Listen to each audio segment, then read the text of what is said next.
Alright, I think we're streaming. So, I came up with a pretty cool idea for a stream, guys. I've seen Agouti and Lunafero do this. I want to kind of put my hand into the hat and just see if I can't pull this off. So here's the rules of this. Basically, you saw the title. This is a narration stream. Hello, Headset VI. Basically, what I'm going to be doing, I'm going to be reading live to you guys. So expect many bloopers. Also, this is not on my good microphone. It's not even plugged into the computer. So the rules about so basically what I'm doing is I'm reading stories that you guys request. Now here there are a few exceptions. So first rule, it cannot be 18 plus, like Clop. We cannot have Clop in here. This is strictly against YouTube guidelines. So let's not even go for that. I'm not even interested in voicing for that crap anyways. So rule number 2, it has to be, grammarly acceptable. Also, I saw hello cutie Evie, hello Shadow Law reads. So basically, I'm not really sure what I want to read. I prefer horror because horror is my thing. But basically, it has to be grammarly acceptable. Like, the grammar has to be good in order to even be acceptable. Rule number 3, if it's a multi-chapter, I'm only going to read one chapter, especially if it's like 10k words long. Oh god, no, I can't handle that. So, and last rule, it can be anything. It can be non-pony. So, this can be a creepypasta, this can be anything. I'm just on fanfiction.net because I didn't know where to start, so... basically the rules are, you guys suggest stuff that I read, and I read it for you. So, without further ado, send me suggestions.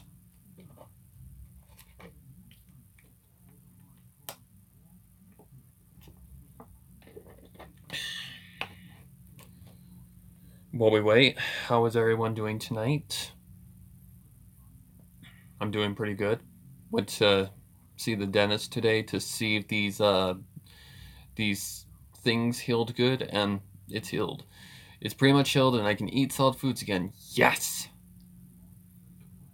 So I need suggestions from you guys on what I should read, and I'll basically browse it, take a look at it, and see if it's, acceptable.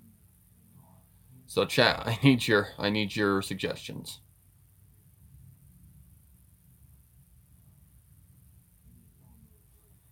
I think I'm pretty much prepared. So what story do you want me to read? Anything? I mean, it can be M-rated. It just can't be Clop, guys. Don't suggest me Clop. Clop is not my thing. So give me names or give me a title and I'll search it up. This could be non-pony. It could be creepypasta. Whatever you want. Just figured I'd try something new. It's like the year of new things. I swear it is. How many watchers do we got? Actually, yes, I have, but that is a copyrighted thing, so it has to be something I can find on the internet. Non-copyrighted, please, because I don't even want to deal with YouTube's bullcrap on that. So I need suggestions so I can, search them up and read them. Expect a lot of bloopers if I mess up. I'm normally pretty good. But this is good practice for my narration, and it's just something new for you guys. So I just need you guys to give me suggestions. Ouch. So what do you guys want me to read? Oh, whoops. Didn't mean to do that.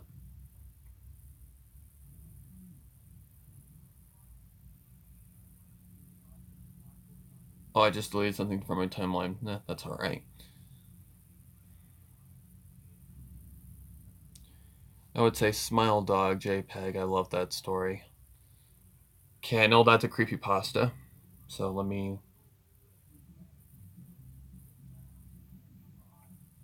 You don't even have to look up Google anymore. Smile Dog .jpg. Some of these you gotta look up very, very specifically. Know your meme.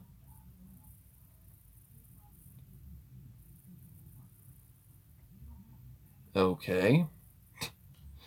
How do I find this lovely story? Hang on. Let me take the .jpg out of there. If my phone will be nice to me.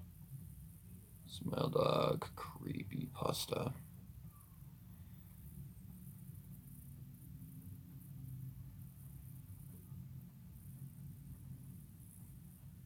Is that it? See, this is it. Ugh, really?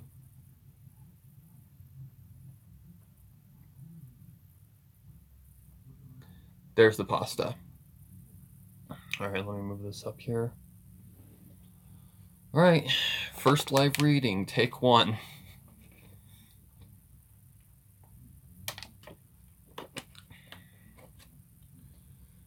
Also, it's a dry read, so if I say something wrong, don't criticize me. I first met in person with Mary E. in the summer of 2007. I had arranged with her husband of 15 years, Terrence, to meet her for an interview. Mary had initially agreed. Since I was not a newsman, but rather an amateur writer gathering information for few early college assignments and all, if all went according to plan. If all went according to plan, some pieces of fiction. We scheduled the interview for a particular weekend when I was in Chicago on unrelated business, but at the last moment, Mary changed her mind and locked herself in the couple's bedroom, refusing to meet with me. For half an hour, I sat with Terrence as we camped outside the bedroom door. I listened and took notes while he attempted fruitlessly to calm his wife. The things Mary said made little sense, but fit with the pattern I was expecting. Though I could not see her, I could tell from her voice that she was crying. And more often than not, her objections to speaking with me centered around an incoherent diatribe of her dreams, her nightmares. Terrence apologized profusely when we ceased the exercise, and I did my best to take it in on stride. Recall that I wasn't a reporter in search of a story, but merely a curious young man in search of information. Besides, I thought at the time I could perhaps find another similar case if I put my mind and resources to it. Mary E. was the sysop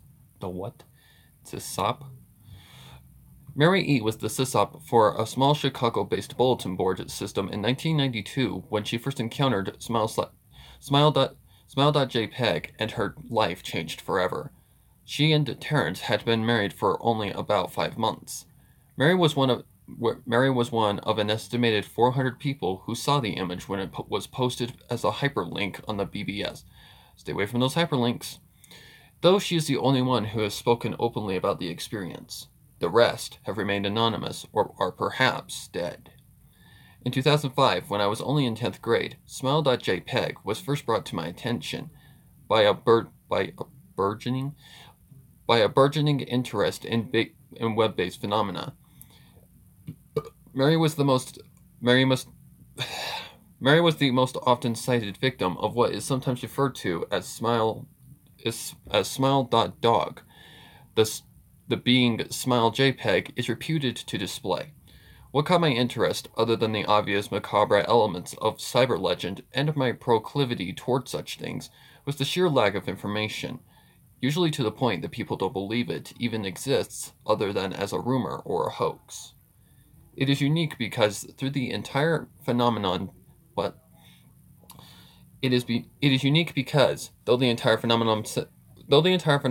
centers around a picture file, that picture is nowhere to be found on the internet. Certainly many photo-manipulated simulacra littered the web, showing up with the most frequency on sites such as an image board 4chan, particularly the /x/ focused paranormal subboard. It is suspected these are fakes because they do not affect the same true smile.jpg is believed to have. What? Because they do not have the effect the true smile.jpg is believed to have, namely sudden onset temporal lobe epilepsy and acute anxiety. Ooh dear.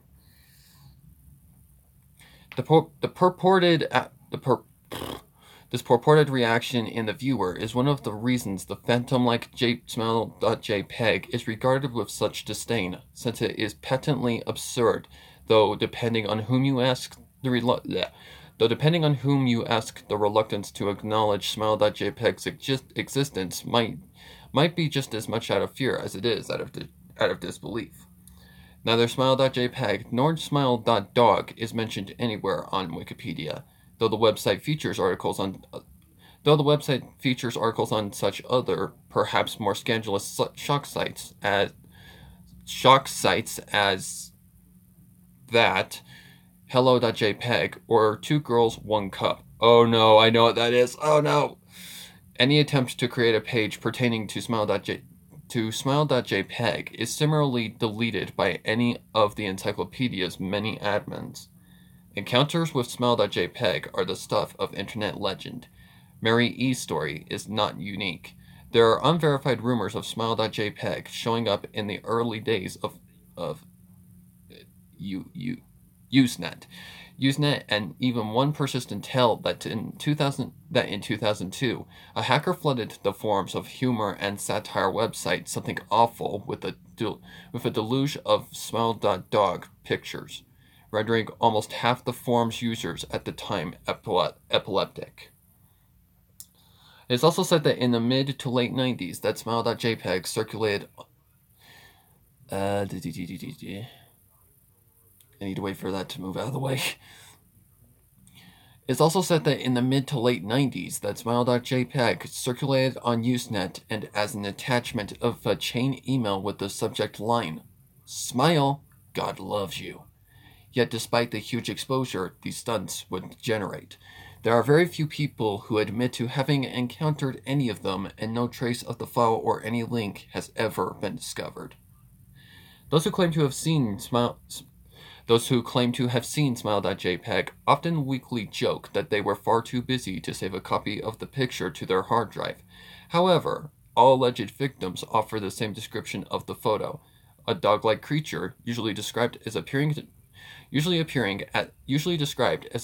similar to a Siberian husky, illuminated by the flash of the camera, sits in a dim room. The only background detail that is visible being a human hand extending from the darkness near the left side of the frame.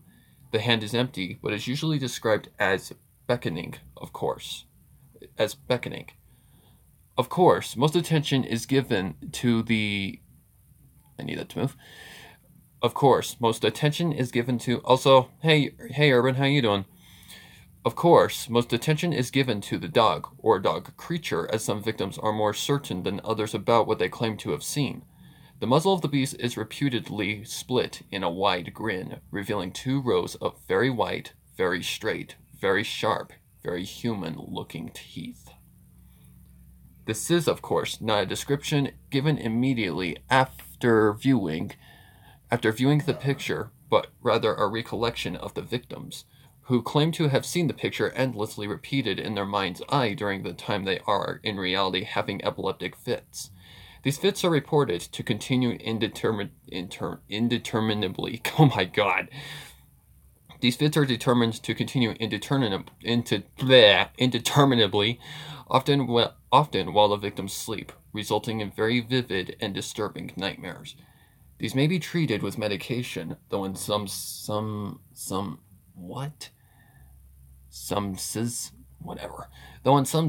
it is more effective than others.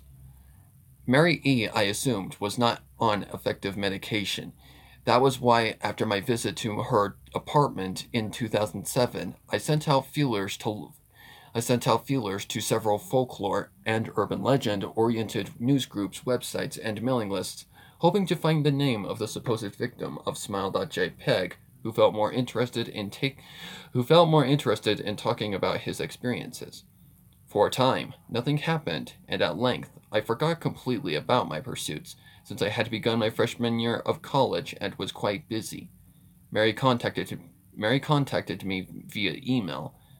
Mary contacted me via Mary contacted me via email, however, near the beginning of March 2008. I'm not even going to read that. Oh, yes, I am. To jml at blank.com. From Mary at blank.net. Subject: Last summer's interview. Dear Mr. L, I am incredibly sorry about my behavior last summer when you came to interview me. I hope you understand that it was no fault of yours, but rather my own problems that led me to act out as I did. I realize that I could have handled the situation more decorously. However, I hope you will forgive me. At the time, I was afraid. You see, for 15 years I have been haunted by Smile.jpg. Smile.dog comes to me in my sleep every night. I know that sounds silly, but it is true. There is an ineffable quality about my dreams, my nightmares, that makes them completely unlike any real dreams I have ever had. I do not move and do not speak. I simply look ahead, and the only thing ahead of me is the scene from that horrible picture. I see the beckoning hand, and I see Smile.dog. It talks to me. It is not a dog of... whatever the fuck? It is not a dog, of course, though I am not quite sure what it really is. It tells me it will leave me alone. It tells me it will leave me alone if I only do as it asks. All I must do, it says, is spread the word. That is how it phrases its demands, and I know exactly what it means. It wants me to show it to somebody else. And I could. The week after my incident, I received in the mail a manila envelope with no return address. Inside was only a 3.5-inch floppy diskette. Without having to check, I knew precisely what was on it. I thought for a long time about my options. I could show it to a stranger, a coworker. I could show it to a stranger, a coworker. I could even show it to Terrence, as much as the idea disgusted me. And what would happen then? Well, if Smile.dog kept its word, I could sleep. Yet if it lied, what would it do?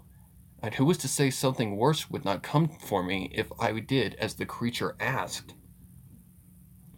So I did nothing for 15 years, though I kept the diskette hidden amongst my things. Every night for 15 years, Smile.dog has come to me in my sleep and demanded that I spread the word. For 15 years I have stood strong, though there have been many hard times. Many of my fellow victims on the BBS board where I first encountered Smile.jpg stopped posting. I heard some of them committed suicide. Others remained completely silent, simply disappearing off the face of the web. They are the ones I worry about the most. I sincerely hope you will forgive me, Mr. L, but last summer when you contacted me and my husband about an interview, I was near the breaking point. I decided I was going to give you the floppy diskette. I did not care if Smile.dog was lying or not. I wanted it to end. You were a stranger, someone I had no connection with, and I thought I would not feel sorrow when you took the diskette as part of your research and sealed your fate. Before you arrived, I realized what I was doing was plotting to ruin your life. I could not stand the thought, and in fact, I still cannot. I am ashamed, Mr. L, and I hope that this warning will dissuade you from further investigation of Smile.jpg. You may in time encounter someone who is, if not weaker than I, You may in time encounter someone who is, if not weaker than I, then wholly more depraved. Someone who will not hesitate to follow Smile.dog's orders. Stop while you are still whole. Sincerely, Mary E. Terrence contacted me later that month with the news that his wife had killed herself. While cleaning up the various things she'd left behind, closed email accounts and and the like. What? And the like. What? Closing email accounts and the like, he happened upon the above message. He was a man in shambles. He was a man in shambles. He wept as he told me to listen to his wife's advice. He found the diskette. He revealed and burnt it until it was nothing but a string pile of blackened plastic. The part that most disturbed him, however, was how the diskette had hissed as it melted, like some sort of animal, he said. I will admit I was a little uncertain about how to respond to this. At first I thought perhaps it was a joke, with the couple belatedly playing with the situation in order to get a rise out of me. A quick check of several Chicago's newspapers' online obituaries, however, proved that Mary E. was indeed dead. There was, of course, no mention of suicide in the article. I decided that for a time at least, I would not further pursue the subject of smile.jpg, especially since I had finals coming up at the end of May. But the world has odd ways of testing us. Almost a full year after I'd returned from my disastrous interview with Mary E., I received another email to jml@.com from, oh Jesus Christ, from L082@blank.com. Subject, smile. Hello. I found your email address through a mailing list. Your profile said you are interested in Smile Dog. I have saw it. It is not as bad as everyone... I need to have that move. I have saw it not as bad as everyone says. I have sent it to you here. Just spreading the word. Smiley face.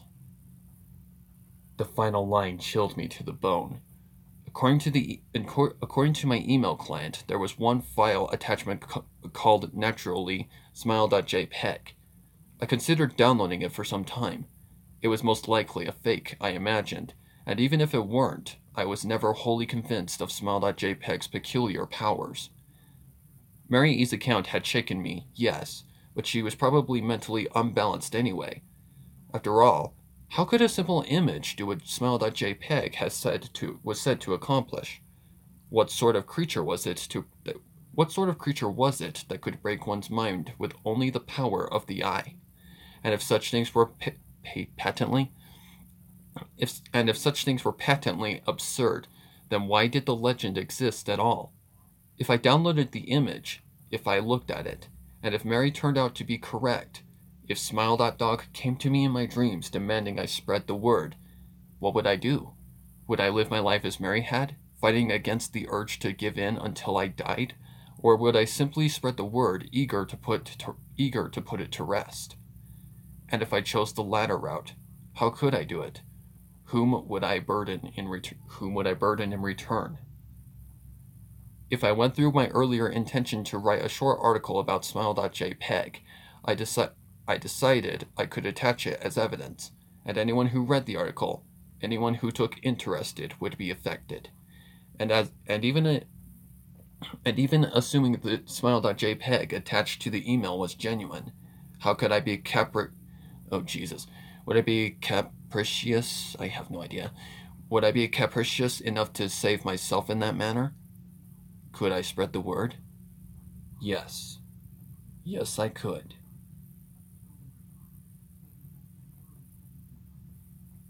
It's even creepier that the original author is unknown. Wow. Okay, that's a little weird because that's a lot like a story that I just wrote. Weird. Anyways, any other suggestions? I saw some little suggestions, but my chat disappears. Let me see what I can do here. What the hell? Why did you go there? Go away. I don't know why I did that. Oh, maybe because I did that thing? Chat. Oh, I forgot I could just... Try Jeff the Killer. Okay, so this is going to be the stream basically about classic creepypastas. Oh hey, Ben, how you doing? So I need to go back to the home page. A World Without Magic, fan fiction. In case we're not clear on the rules, let's go over them again. No 18 plus stuff. No clop shit. Nothing like that. It has to be grammarly acceptable because bad grammar is a no-no for me. And it can be non-pony, as you just saw. Let's go with what Ben suggested. A World Without Magic. Hang on, I think I came across that today. A World Without Magic. Hang on. Okay, it should just be right down here. Yep, right there. A World Without Magic. I feel like I came across that today on FimFiction. Oh, dear. A World Without Magic. Really? In a world without magic. What the fuck? Man, Can we please go away? Thank you. A world without magic. Can we please just stop? Thank you. Okay. Search.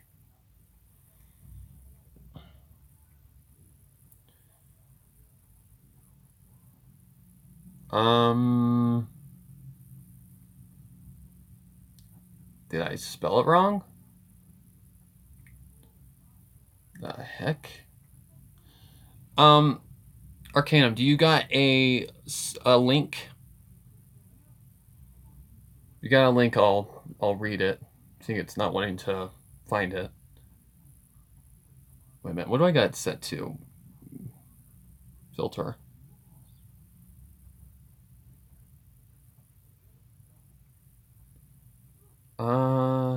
Wow, we are really. Stop! Jesus Christ. A world without magic. Maybe I gotta be a little bit more grammarly here. Go away, thank you.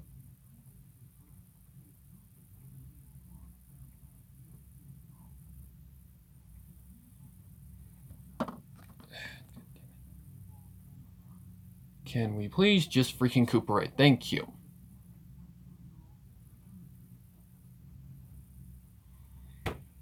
Oh my god, I'm gonna kill this thing.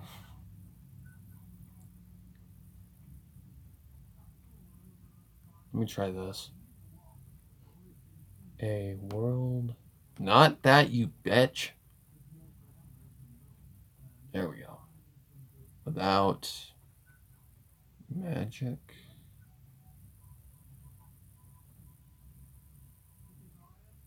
Search.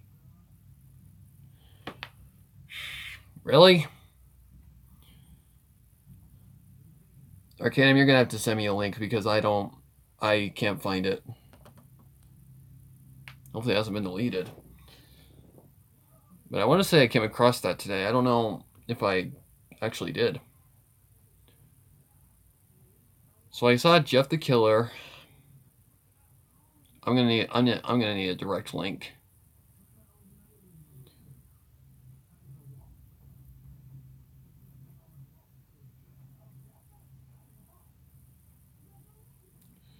Really? Why? Just why? Search stores, you stupid bitch. Oh my god.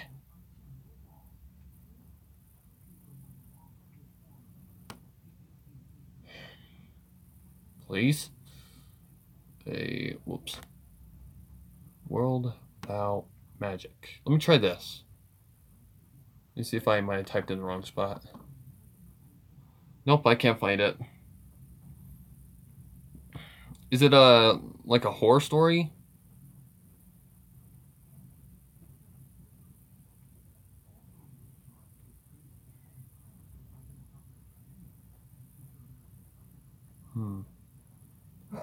Weird, weird, weird, weird. Yeah. If there was magic, the traveler. Yeah, I can't find it. Jeff the Killer, I'm not a fan of it at all. But I said I'd read anything. Not Jeff Cat. Bleh. Jeff the Killer. See if he just comes up with a creepypasta. Yep, right there. Okay. A land without magic.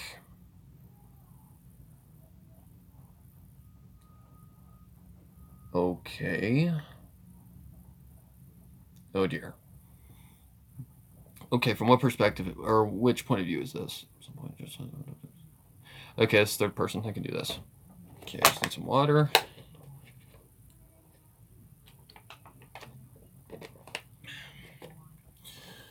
And if I mispronounce something, welcome to my channel. This is live reading, guys. My vocabulary really isn't, like, top-notch. Jeff started out as a normal suburban teenager, living with his mother Margaret, father Peter, and brother Louis?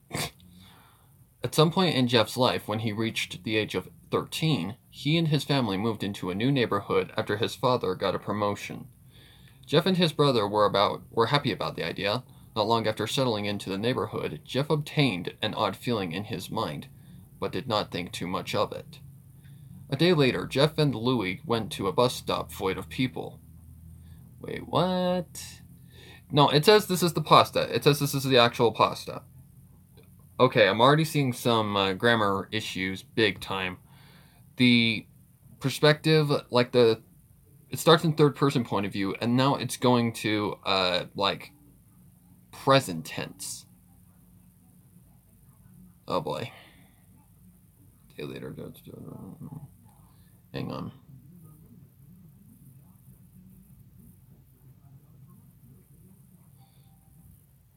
Is it in the actual right point of view? Okay, let me try this again.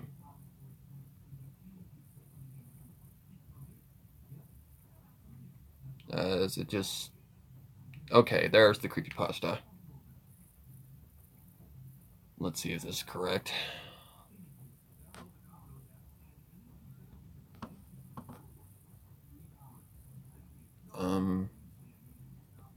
It's the original Jessica updated reboot. I guess go with the updated version.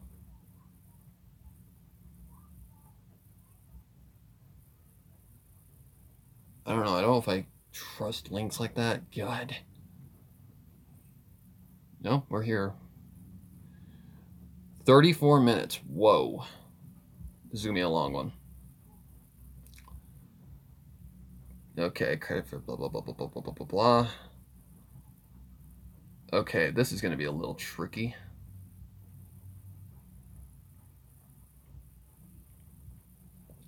Oh yeah, this looks much better. The day Jeffrey Woods and his family arrived in their new home, the sky was overcast and the weather was muggy. The gray sky seemed to punctuate his mood. Jeff was not thrilled to be here. Their new home was beautiful, though, a true example of his father's newfound success. But still, it wasn't the home he'd known. A week after they'd settled in, Jeff and Louis, I don't know how you say this name. Jeff and Louis woke up early. The sky was a crisp and gorgeous blue, and although the Louisiana heat was playing its usual cruel tricks, go away. The brothers decided that the brothers decided that I would just lose my spot. The brothers decided that a morning bike ride to explore the area would be just the right ticket to combat the slight pangs of homesickness that they both... Would you fuck off, please? Thank you. That a morning bike ride to explore the area would be just the right ticket to combat the slight pangs of homesickness that they both had been experiencing over the last week.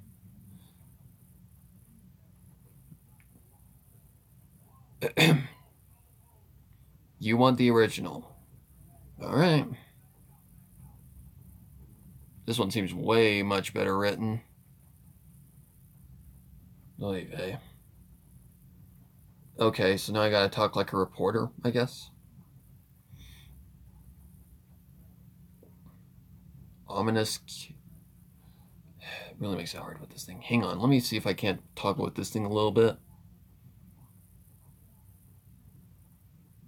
Oh, whoa. Not that small. There we go, that's a decent size. Okay. Much better.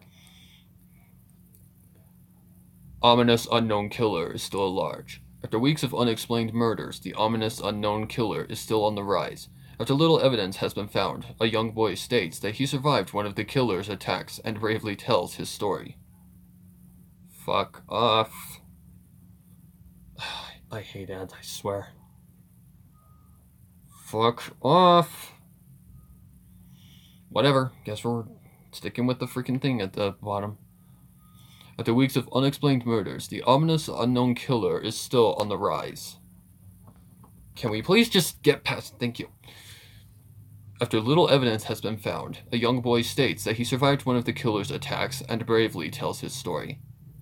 I had a bad dream and I woke up in the middle of the night, says the boy.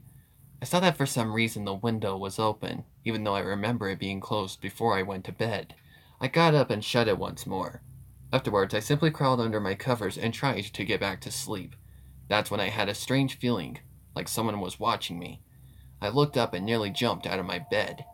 There, in the little ray of light, illuminating from between my curtains, were a pair of two eyes. These weren't regular eyes. They were dark, ominous eyes. They were bordered in black and just plain out terrified me. That's when I saw his mouth. A long, horrendous smile that made every hair on my body stand up. The figure stood there watching me. Finally, after what seemed like forever, he said it. A simple phrase, but said it in a way only a madman would speak.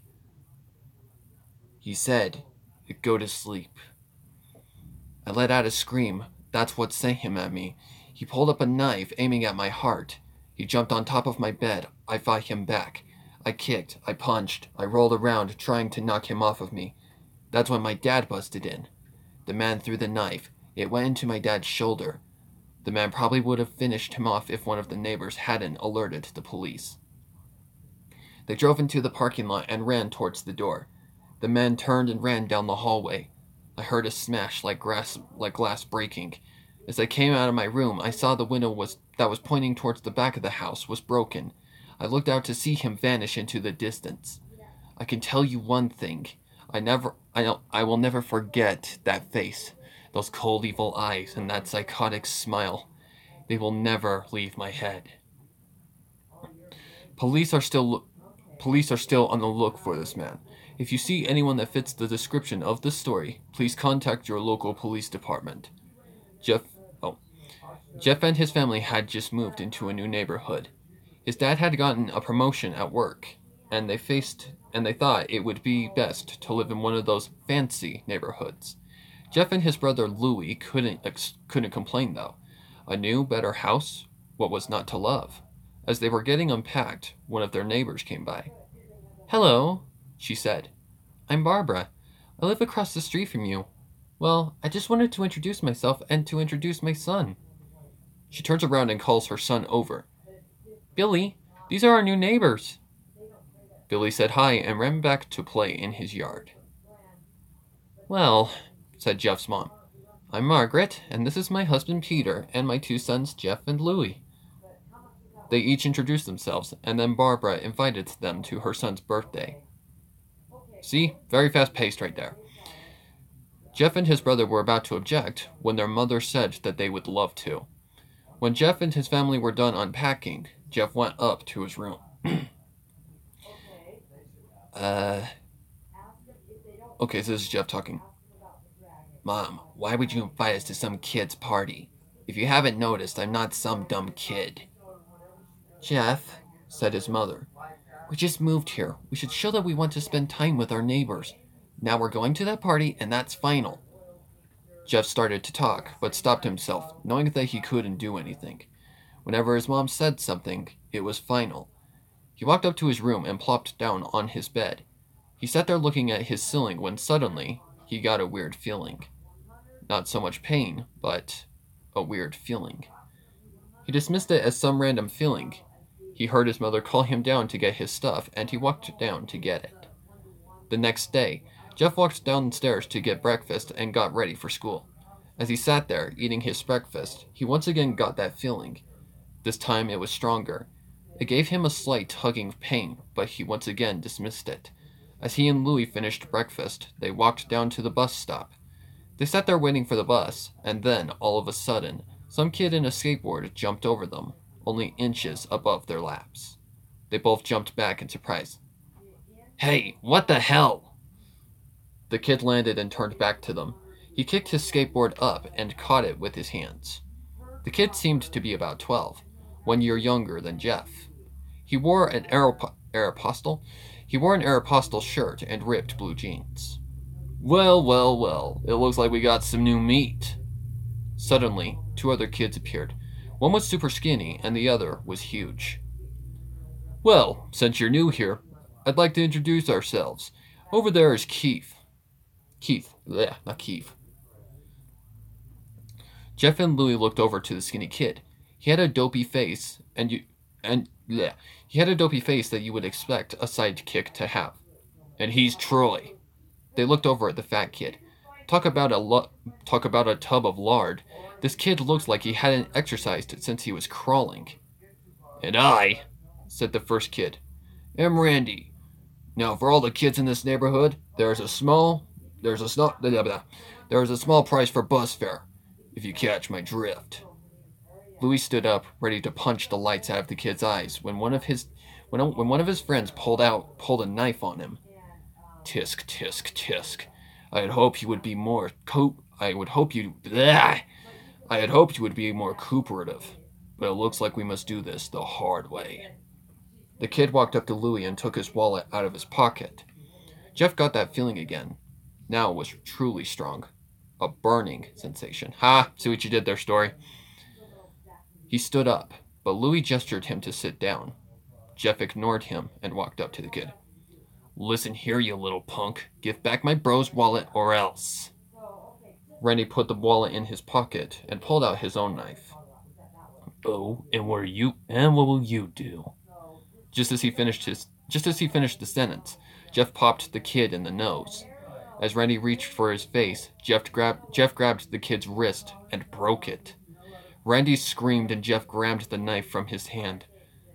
Troy and Keith rushed to Jeff, but Jeff was too quick. He threw Randy to the ground. Keith lashed out at him, but Jeff ducked and stabbed him in the arm. Keith dropped his knife and fell to the ground, screaming. Troy rushed at him too, but Jeff didn't even need the knife. He just punched Troy straight in the stomach, and Troy went down. As he fell, he puked all over. Louis could do nothing but look in amazement at Jeff. Jeff, how'd you... That was all he said. Then the bus came and knew that they'd be blamed for the whole thing. So they started running as fast as they could. As they ran, they looked back and saw the bus driver rushing over to Randy and the others. As Jeff and Louis made it to the school, they didn't dare tell what happened. All they did was... Where did you go? I lost my place. All they did was sit and listen. Louis just thought of that as his brother would... Louis just thought of his brother beating up a few kids, but Jeff knew it was more. It was something scary. As he got that feeling, he felt how powerful it was. As he got that feeling, he felt how powerful it was. The urge to just hurt someone. He didn't feel like He didn't feel like how it sounded, but he couldn't help feeling happy. He felt that strange feeling could go away and stay away for the entire day of school. Even as he walked home due to the whole thing near the bus stop and now how he probably wouldn't be taking the bus anymore, he felt happy. When he got home, his parents asked him how his day was, and he said in a somewhat ominous voice, "It was a wonderful day." Next morning, he heard a knock at his front door. He walked down to find 2 police officers at the door, his mother looking back at him with an angry look. "Jeff, these officers tell me that you attacked 3 kids. That it wasn't regular fighting, and that they were stabbed." "Stabbed, son!" Jeff's gaze fell to the floor, showing his mother that it was true. "Mom, they were the ones who pulled the knives on me and Louie." "Son," said one of the cops, "we found 3 kids, 2 stabbed, 1 having a bruise on his stomach, and we have witnesses proving that you fled the scene. Now what does that tell us?" Jeff knew it was no use. He could say him and Louie had been attacked, but then there was no proof it was not them who attacked first. They couldn't say they weren't fleeing, because truth be told, they were. So Jeff couldn't defend himself or Louie. "Son, call down your brother." Jeff couldn't do it, since it was him who beat up all the kids. "Sir, it was me." "Oh, wait. Sir, it was me. I was the one who beat up the kids. Louis tried to hold me back, but he couldn't stop me." The cop looked up at his partner, and they both nodded. "Well, kid, looks like that's a year in juvie." "Wait," says Louis. They all looked up to see him holding a knife. The officers pulled their guns and locked them on Louis. "It was me. I beat up all those little punks. I have the marks to prove it." He lifted up his sleeves to reveal cuts and bruises, as if he was in a struggle. "Son, just put the knife down," said the officer. Louis held up the knife and dropped it to the ground. He put his hands up and walked over to the cops. "No, Louis, it was me. I did it." Jeff had tears running down his face. Who says this? Poor bro, trying to take blame for what I did. Is that Louis? I believe so. Poor bro, trying to take the blame for what I did. Well, take me away. The police led Louis out to the patrol car. "Louis, tell them it was me. Tell them. I was the one who beat up those kids." Jeff's mother put her hands on her shoulders. "Jeff, please, you don't have to lie. We know it's Louis. You can stop." Jeff watched helplessly as the cop car sped off with Louis inside. A few minutes later, Jeff's dad pulled into the driveway, seeing Jeff's face and knowing something was wrong. Son, what is it?" Jeff couldn't answer. His vocal cords were strained from crying. Instead, Jeff's mother walked his father inside to break the bad news to him as Jeff wept in the driveway. After an hour or so, Jeff walked back into the house, seeing that his parents were both shocked, sad, and disappointed. He couldn't look at them. He couldn't see how they thought of Louis when it was his fault. He just went to sleep trying to get the whole thing off his mind. 2 days went by with no word from Louis at JDC. No friends to hang out with, nothing but sadness and guilt. That is until Saturday, when Jeff was woke up by his mother with a happy, sunshiny face. "Jeff, it's the day," she said as she opened up the curtains and let light flood into his room. Sorry, I had a burp. Now I gotta take a minute to recover, because burps take the breath right out of you. What's today?" asked Jeff as he stirred awake. "Why, it's Billy's party." He was now fully awake. "Mom, you're joking, right? You don't expect me to come to some kid's party after..." There was a long pause. "Jeff, we both know what happened. I think this party could be the thing that brightens up the past days. Now get dressed." Jeff's mother walked out of the room and downstairs to get herself ready. He fought himself to get up. He picked out a random shirt and a pair of jeans and walked downstairs. He saw his mother and father all dressed up. his mother in a dress and his father in a suit. He thought, why would they ever wear such fancy clothes to a kid's party?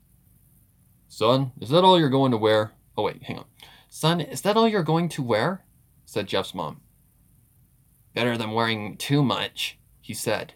His mother pushed down the feeling to yell at him and hid it with a smile. Now, Jeff, we may be overdressed, but this is how you go if you want to make a good impression, said his father. Jeff grunted and went back up to his room. I don't have any fancy clothes, he yelled downstairs. Just pick out something, called his mother. He looked around in his closet for what he would call fancy. He found a pair of black dress pants. He found a pair of black dress pants he had for special occasions and an undershirt. He couldn't find a shirt to go with it though. He looked around and found only striped and patterned shirts, none of which go with dress pants. Finally, he found a white hoodie and put it on. You're wearing that? They both said. His mother looked at her watch. Oh, no time to change. Let's go. Let's just go, she said as she herded Jeff and his father out the door. They crossed the street over to Barbara and Billy's house. They knocked on the door, and at it appeared that Barbara, just like his parents, way overdressed. As they walked inside, all Jeff could see were adults, no kids. The kids are in the yard, Jeff. How about you go and meet some of them? Said Barbara. Jeff walked outside to a yard full of kids. They were running around in weird cowboy costumes and shooting each other with plastic guns. He might as well be standing in a Toys R Us. Suddenly, a kid came up to him and handed him a toy gun and hat. Hey, wanna play? He said. No, kid. I'm way too old for this stuff. The kid looked at him with that weird puppy dog face. Please? Said the kid. Fine, said Jeff. He put on the hat and started to pretend to shoot at the kids. At first, he thought it was totally ridiculous, but then he started to actually have fun. It might not have been super cool, but it was the first time he had done something that took his mind off of Louie. So he played with the kids for a while, until he heard a noise. A weird rolling noise. Then it hit him. Randy, Troy, and Keith all jumped over the fence on their skateboards. Jeff dropped the fake gun and ripped off the hat. Randy looked at Jeff with a burning hatred. I see what you did there, Story. Hello, Jeff, is it? He said. We have some unfinished business. Jeff saw his bruised nose. I think we're even. I'd beat the crap out of you and you get my brother sent to jail. Oh, wait. I beat the crap out of you and you got my brother sent to JDC. Randy got an angry look in his eyes. Oh no, I don't go for even. I go for winning. You may have kicked our asses that one day, but not today. As he said that, Randy rushed at Jeff. They both fell to the ground. Randy punched Jeff in the nose, and Jeff grabbed him by the ears and headbutted him. Jeff pushed Randy off of him and both rose to their feet. Kids were screaming and parents were running out of the house. Troy and Keith both pulled guns out of their pockets. No one interrupts or guts will fly, they said. Randy pulled a knife on Jeff and stabbed it into his shoulder. Jeff screamed and fell to his knees. Randy started kicking him in the face. After 3 kicks, Jeff grabbed his foot and twisted it, causing Randy to fall to the ground. Jeff stood up and walked back towards the back door. Troy grabbed him. Need some help? He picked Jeff up by the back of the collar and threw him through the patio door. As Jeff tried to stand back up, he was kicked back to the ground. Randy repeatedly started to kick Jeff until he started to cough up blood. Come on, Jeff, fight me! He picked Jeff up and threw him into the kitchen. Randy saw a bottle Randy saw a bottle of vodka on the counter and smashed it over Jeff's head. Fight! He threw Jeff back into the living room. Come on, Jeff, look at me! Jeff glances up, his face riddled with blood. I was the one who got your brother Jen to JDC, and now you're just gonna sit here and let him rot in there for a whole year? You should be ashamed. Jeff started to get up. Oh, finally you stand and fight. Jeff is now to his feet, blood and vodka on his face. Once again, he gets that strange feeling, the one in which he hasn't felt for a while. Finally, he's up, says Randy as he runs at Jeff. That's when it happened. Something inside of Jeff snaps. His psyche is destroyed. All rational thinking is gone. All he can do is kill. He grabs Randy and pile drives him into the ground. He gets on top of him and punches him straight in the heart. The punch causes Randy's heart to stop as Randy gasps for breath. Jeff hammers down on him, punch after punch. Blood gushes from Randy's body until he takes one final breath and dies. Everyone looks at Jeff now. The parents, the crying kids, even Troy and Keith. Although they easily break from their gaze and point their guns at Jeff, Jeff sees the guns trained on him and runs for the stairs. As he runs, Troy and Keith let out fire on him, each shot missing. Jeff runs up the stairs. He hears Troy and Keith follow up behind. As they let out their final rounds of bullets, Jeff ducks into the bathroom. He grabs the towel rack and rips it off the wall. Troy and Keith race in, knives ready. Come on. Troy swings his knife at Jeff, who backs away and bangs the towel rack into Troy's face. Troy goes down hard, and now all that's left is Keith. He is more agile than Troy, though, and ducks when Jeff swings the towel rack. He drops the knife and grabbed Jeff by the neck. He pushes him into the wall. A thing of bleach fell down on top of him from the top shelf. It burns both of them, and they both start to scream. Jeff wipes his eyes as best he could. He pulled back the towel rack and swung it straight into Keith's head. As he lay there bleeding to death, he let out an ominous smile. What's so funny? Asked Jeff. Keith pulled out a lighter and switched it on. What's funny? He said, is that you're covered in bleach and alcohol. Jeff's eyes widened. Oh wait, hang on. What's funny is that you're covered in bleach and alcohol. Jeff's eyes widened as Keith threw the lighter at him. As soon as the flame made contact with him, the flames ignited the alcohol in the vodka. While the alcohol burned him, the bleach bleached his skin. Jeff let out a terrible screech as he caught on fire. He tried to roll out the fire, but it was no use. The alcohol made him a walking inferno. He ran down the hall and fell down the stairs. Everybody started screaming as they saw Jeff, now a man on fire, drop to the ground nearly dead. The last thing Jeff saw was his mother and the other parents trying to extinguish the flame. That's when he passed out. When Jeff woke, he had a cast wrapped around his face. He couldn't see anything, but he felt a cast on his shoulder and stitches all over his body. He tried to stand up, but when he realized there was some tube on his arm, and when he realized that there was some tube in his arm, and when he tried to get up, it fell out, and the nurse rushed in. Don't think you can get out of bed just yet, she said, as she put him back in the bed and reinserted the tube. Jeff sat there with no vision, no idea of what his surroundings were. Finally, after hours, he heard his mother. Honey, are you okay? She asked. Jeff couldn't answer, though. His face was covered, and he was unable to speak. Oh, honey, I have great news. After all the witnesses told the police that Randy confessed of trying to attack you, they let Louis go. This made Jeff almost bolt up, stopping halfway, remembering the tube coming out of his arm. He'll be out by tomorrow, and then you two will be able to be together again. Jeff's mother hugs Jeff and says her goodbyes. The next couple of weeks were those where Jeff was visited by his family.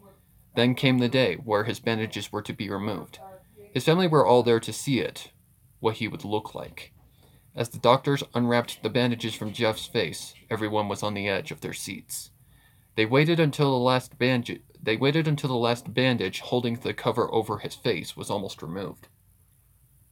"Let's hope for the best," said the doctor. He quickly pulled the cloth, letting the rest fall from Jeff's face. Jeff's mother screamed at the sight of his face. Louis and Jeff's dad stared awestruck at his face. "What? What happened to my face?" Jeff said. He rushed out of bed and ran to the bathroom. He rushed out of the bed and ran to the bathroom. He looked in the mirror and saw the cause of the distress. His face. It was horrible. His lips were burnt to a deep shade of red. His face was turned into a pure white color, and his hair singed from brown to black. He slowly put his hand to his face. It had a sort of leathery feel to it now. He looked back at his family, then back at the mirror. "Jeff," said Louis. It's not that bad." "Not that bad," said Jeff. "It's perfect." His family was equally surprised. Jeff started laughing uncontrollably, his parents noticing that his left eye and hand were twitching. Jeff, are you okay?" No, I think "Okay? I've never felt more happy." "Look at me! This face goes perfectly with me." Thank you so much. He couldn't stop laughing. He stroked his face, feeling it, looking at it in the mirror. What caused this? Well, you may recall that when Jeff was fighting Randy, something in his mind, his sanity, snapped. Now he was left as a crazy killing machine, that is. His parents didn't know. "Doctor," said Jeff's mom, "is my son all right, in the head?" "Oh yes, this behavior is typical for patients that have taken very large amounts of painkillers. If his behavior doesn't change in a few weeks, bring him... Please, go away. Bring him back here, and we'll give him a psychological test." "Oh, thank you, doctor." Jeff's mother went over to Jeff. "Jeff, sweetie, it's time to go." Jeff looks away from the mirror. His face still formed into a crazy smile. "'Kay, Mommy." His mother took him by the shoulder and took him to get in his clothes. "This is what came in," said the lady at the desk. Jeff's mom looked down to see the black dress pants and white hoodie her son wore. Now they were clean of blood and now stitched together. Jeff's mother led him to his room and made him put his clothes on. Then they left, not knowing that this was their final day of life. Later that night, Jeff's mother woke to a sound coming from the bathroom. It sounded as if someone was crying. She slowly walked over to see what it was. When she looked into the bathroom, she saw a horrendous sight. Jeff had taken a knife and had carved a smile into his cheeks. "Jeff, what are you doing?" asked his mother. Jeff looked over to his mother. "I couldn't keep smiling, Mommy. It hurt after a while. Now I can smile forever." Jeff's mother noticed his eyes ringed in black. "Jeff, your eyes!" His eyes were seemingly never closing. "I couldn't see my face. I got tired and my eyes started to close. I burned out the eyelids so I could forever see myself, my new face." Jeff's mother slowly started to back away, seeing that her son was going insane. "What's wrong, Mommy? Aren't I beautiful?" "Yes, son. Yes, you are. Let me go get Daddy so he can see your face." She ran into the room and shook Jeff's dad from his sleep. "Honey, get the gun. She stopped as she saw Jeff in the doorway, holding a knife. "Mommy, you lied. Mommy, you lied." That's the last thing they heard as Jeff rushed at them with the knife, gutting both of them. His brother Louis woke up, startled by some of the noise. He didn't hear anything else, so he just shut his eyes and tried to go back to sleep.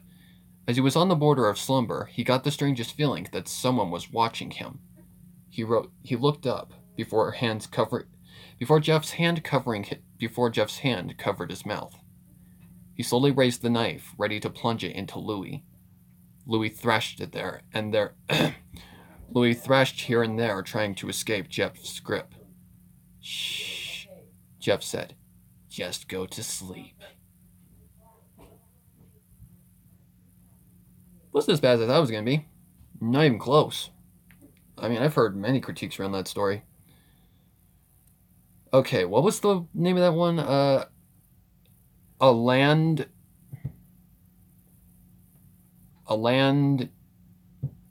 God damn it. Arcanum, help me out here. A Land Without Magic. That was it. Oh, Jesus Christ.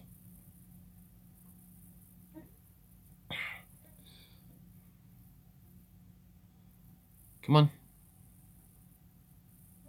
Alright. A Land Without Magic.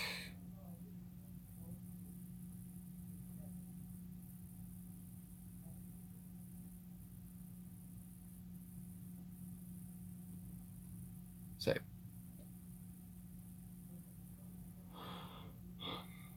Alright. Ah, there it is.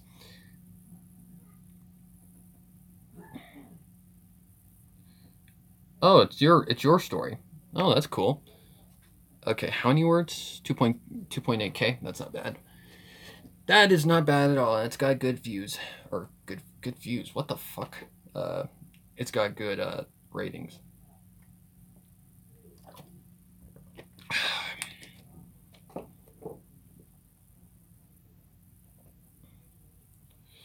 The only thing on Jeff the Killer was that the scenes where like he was doing the gore and all that, like the fights and all that stuff, it changed from third person to first person. Past tense, present tense. I know it's tricky, but you keep the tense the same. Okay, so this is A Land Without Magic. Alright. Okay. Again, I apologize if I, say a word wrong, but hey, you know what channel you're on.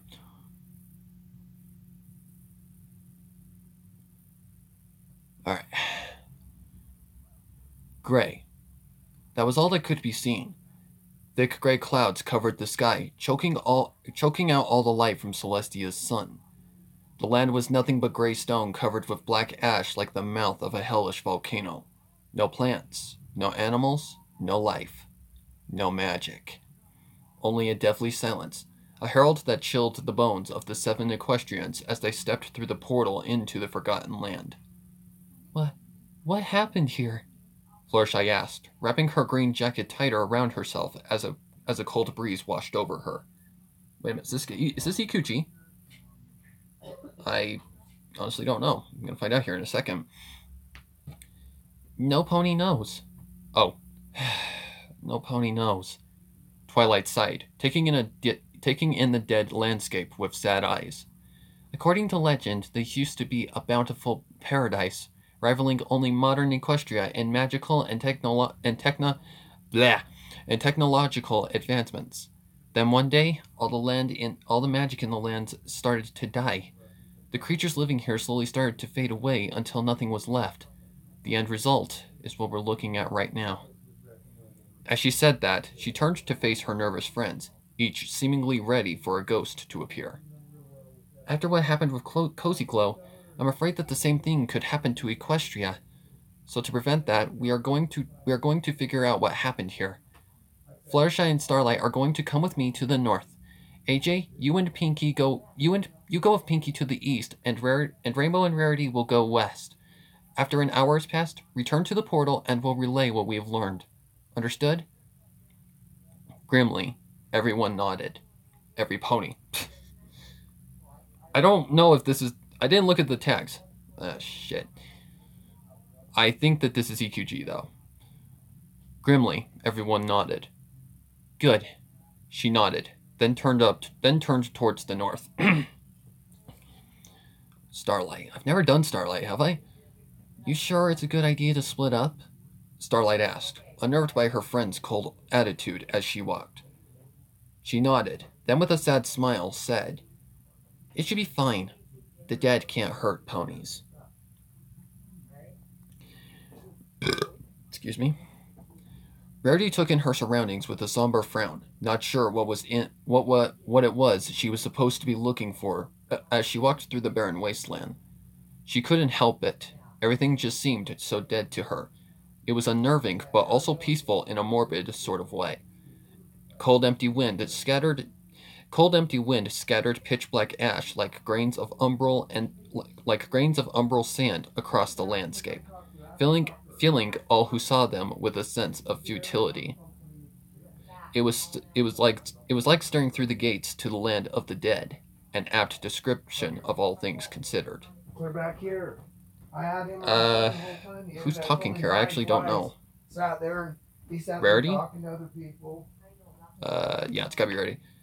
It's so quiet, she said, tone hollow as she stared into the abyss. Do you really think Equestria could have become like this? Rainbow was silent, unusually somber as she scanned their surroundings from a slightly higher vantage point above Rarity. Though she didn't want to admit it, she was scared. No, she was terrified as she felt the dead air graze her wings. It felt strangled, like the dying gasps of the land's long-dead inhabitants moved across it instead of ordinary air. It told her to run, to never take flight in it again. I hope not. Wait. I hope not, she gulped, blowing herself back to the ground. I don't think I could take it. A dead weight settled into the white unicorn's gut at the slight tremble she heard in her friend's voice. If her normally brash and fearless friend was scared, then things were far bleaker than she thought. With a barely audible gulp, she scanned the horizon for anything worth investigating.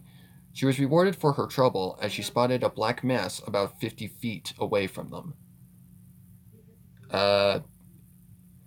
What's that? She asked, turning towards the mass in the distance. Don't know. Rainbow frowned. Maybe we should probably check it out.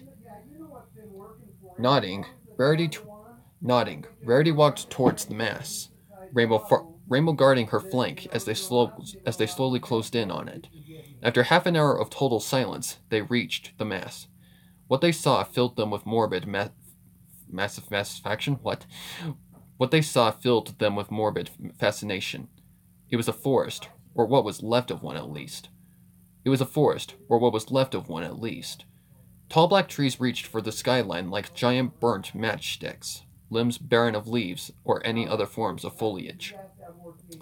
Rarity took a step towards the dead forest, eyes locked onto the once great monuments of life as she took in every detail. As she started to enter, a sharp tug on her tail made her stop and turn. Rainbow had her tail in her mouth, eyes wide in terror as she practically dragged her friend away from the forest.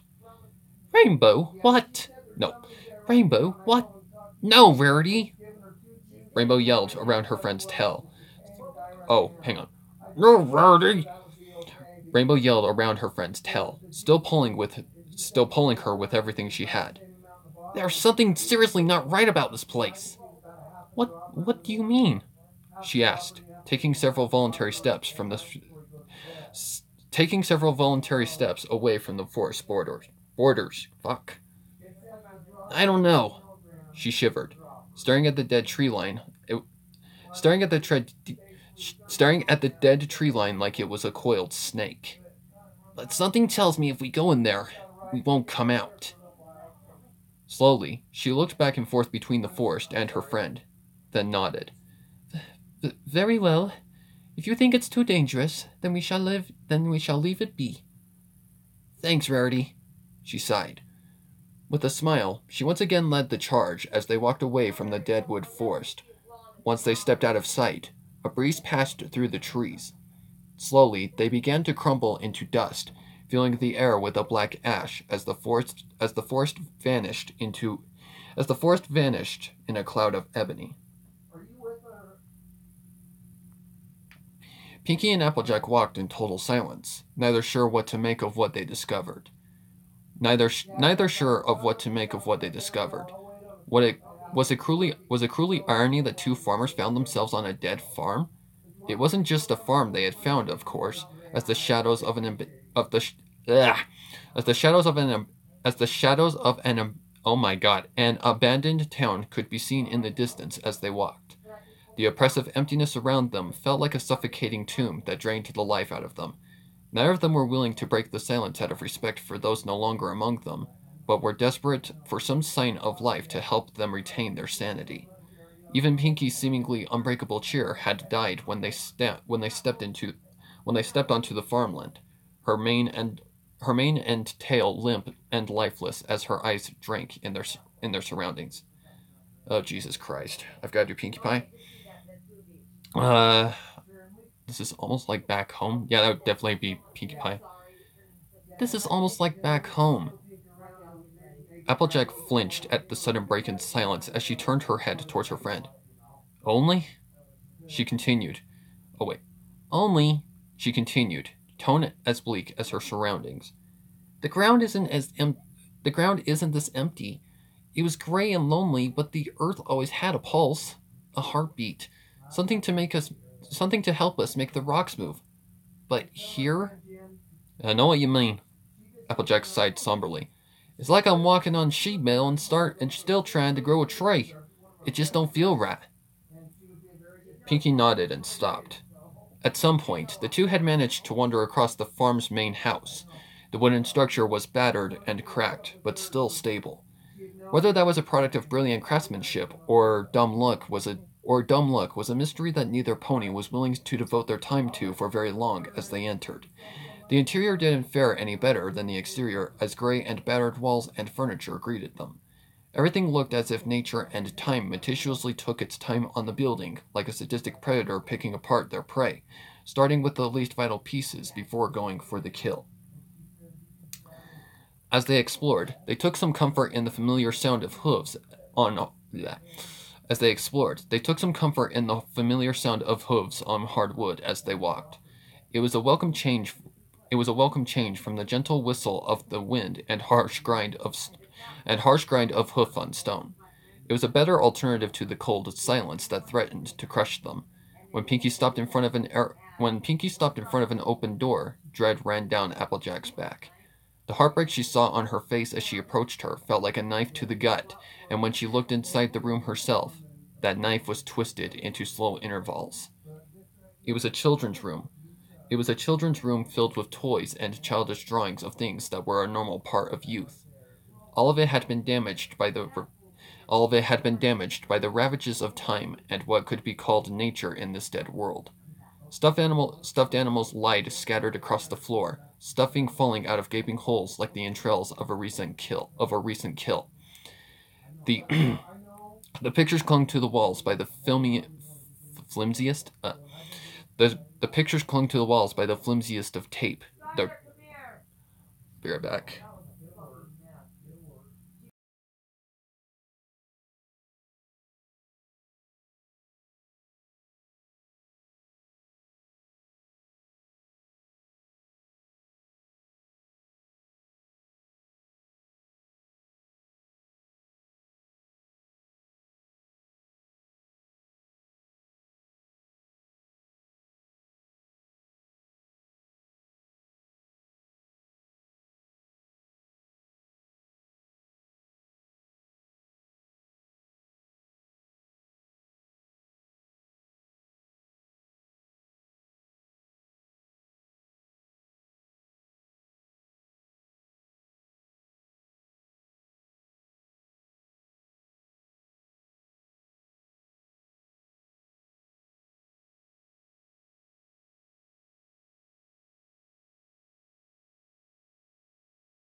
Sorry about that.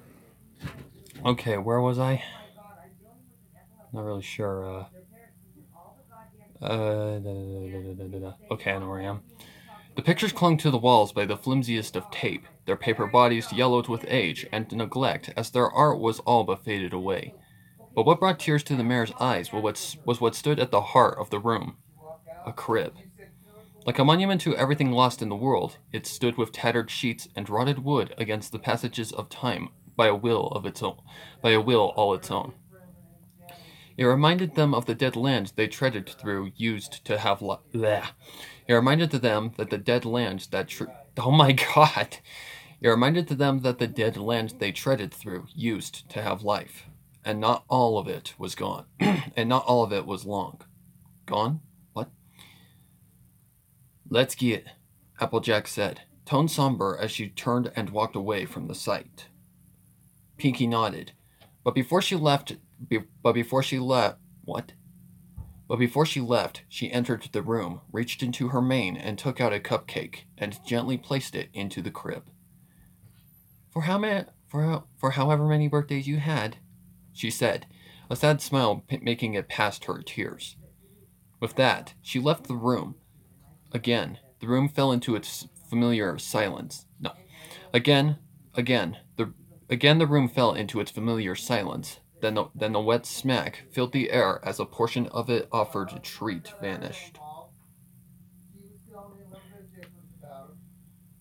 Starlight took in her dead surroundings with guilty eyes as they moved, the silent city seeming to judge her. Twilight and Fluttershy noticed this, but while Fluttershy didn't know what to do, Twilight had an idea of what was going through the mayor's head. It reminds me of that timeline too, she sighed, putting a wing over the shame-ridden unicorn as they walked. But you didn't do this. How do you know? How do you know? She said, tone trembling as she looked around. I screwed with the laws of time, Twilight. I could have been what tore this magic right out of this land. The legend of the Dead Kingdom is 20,000 years old, Starlight. You didn't even go close to that far back to do this. No, you didn't even go close to far back enough to do this. I could have done this to Equestria, she sniffed, tears starting to trail down her face.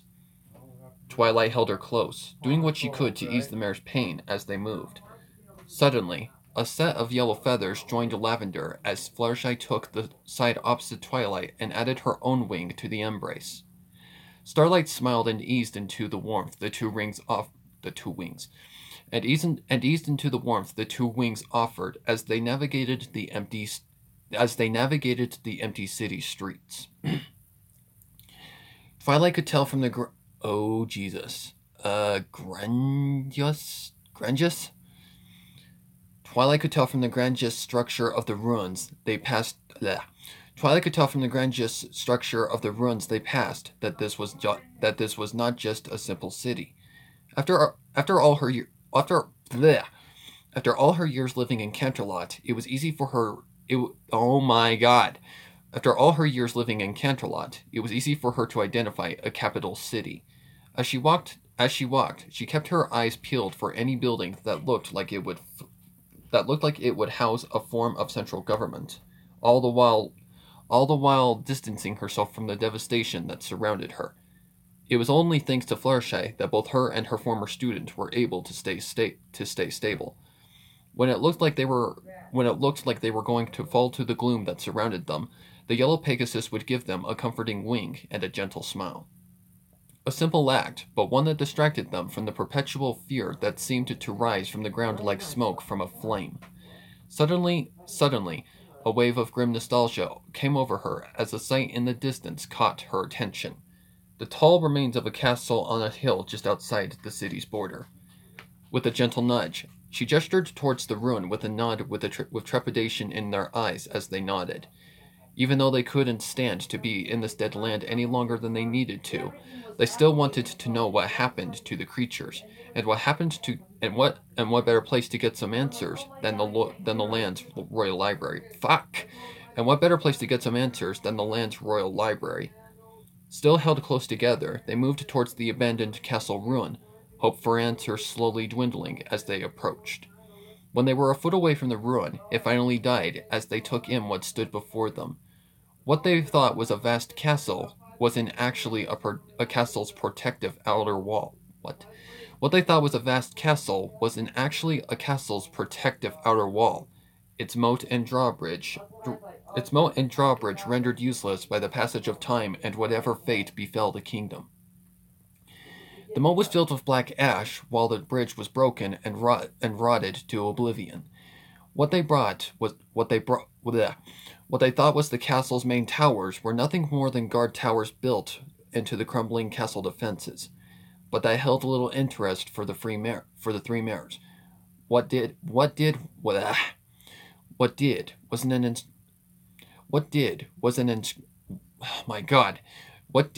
was an inscription carved into the stone over the threshold.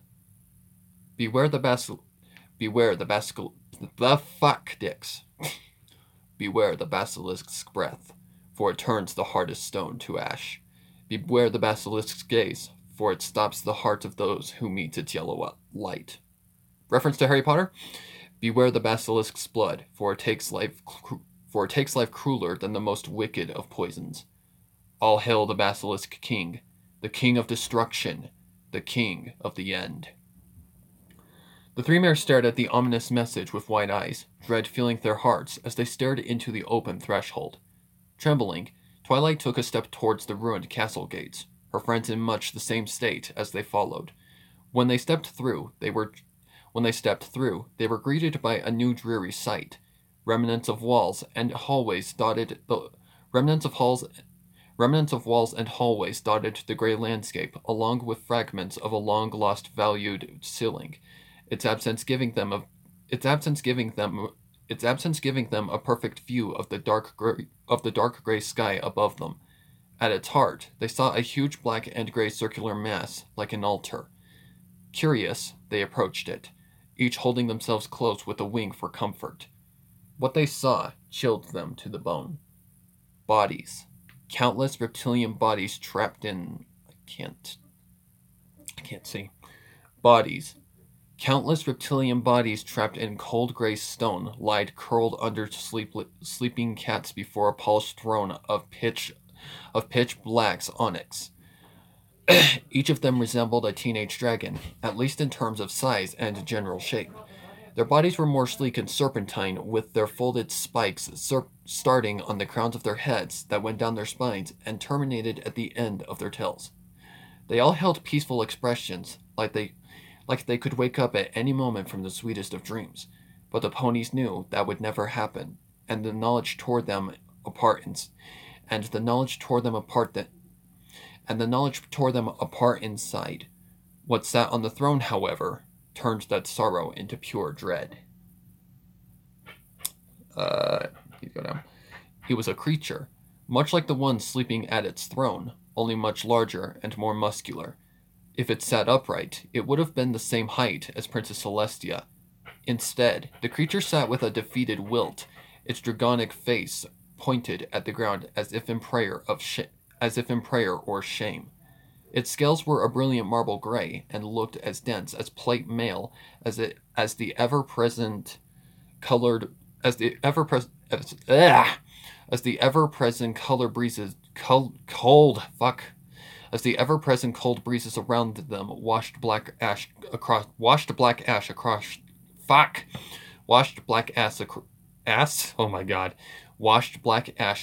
them. Deep cracks spiderwebbed out from under the eyes like jagged tears down to the upper jaw. It was the sight of a creature of great power, but immense grief in equal measure as well. The pony stepped back from the sight. Blood had turned to ice in the face of such darkness.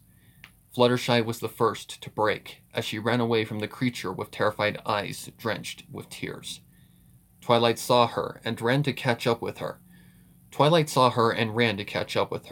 Her own fear looking for an excuse to escape the scene. Only Starlight stayed, her eyes locked with the creature's as a wave of sadness mixed with fear. As a wave of sadness mixed with her fear. She could see the power presented in the monster's presence, but also the grief that seemed to devour it from the inside out. She approached the creature, careful to not step on the sleeping beings coiled around the throne, and placed a hoof on the base of the spines on its head. "I'm sorry," she said, tears falling down her muzzle. With that, she turned and walked away, slowly following her friends out of the fallen kingdom. With her absence, the doomed throne fell back into silence.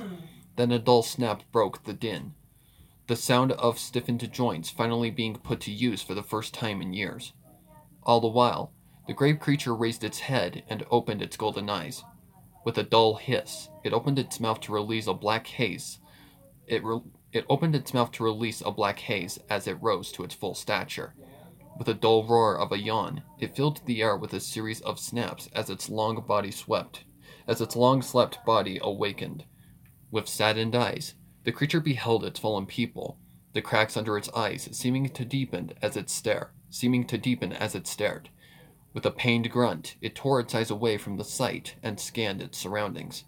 It took a deep breath of the empty air, and a faint smile graced its lips. "It has come," it said, voiced a deep, rumbling growl.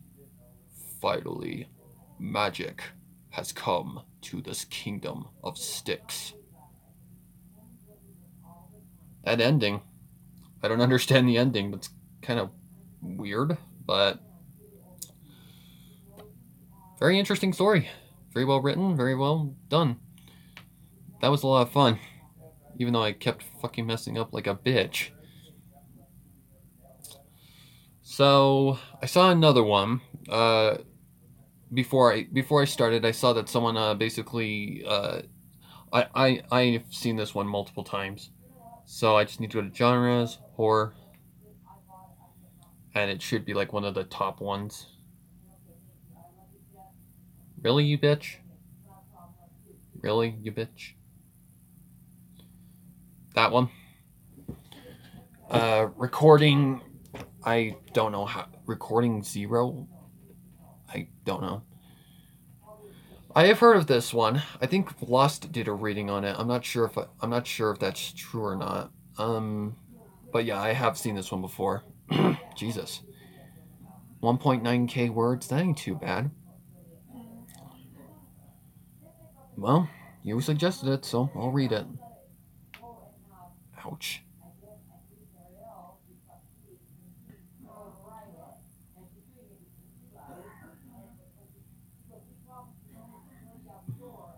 Interesting. Well, let's do it. Also, to newcomers, the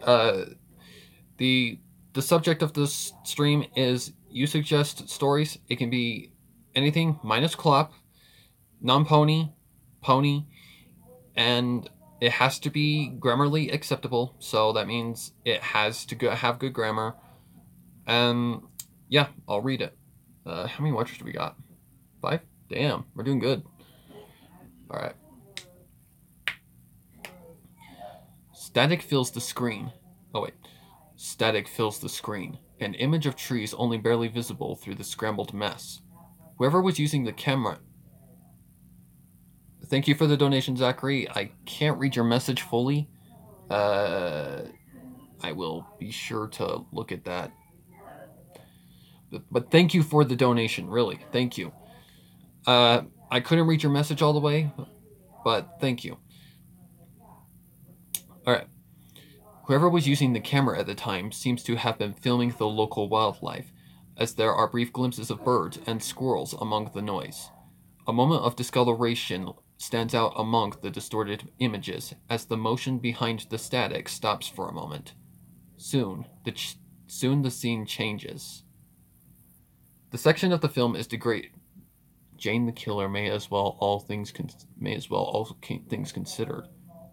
There's such a thing called that? I did not know that. Excuse me.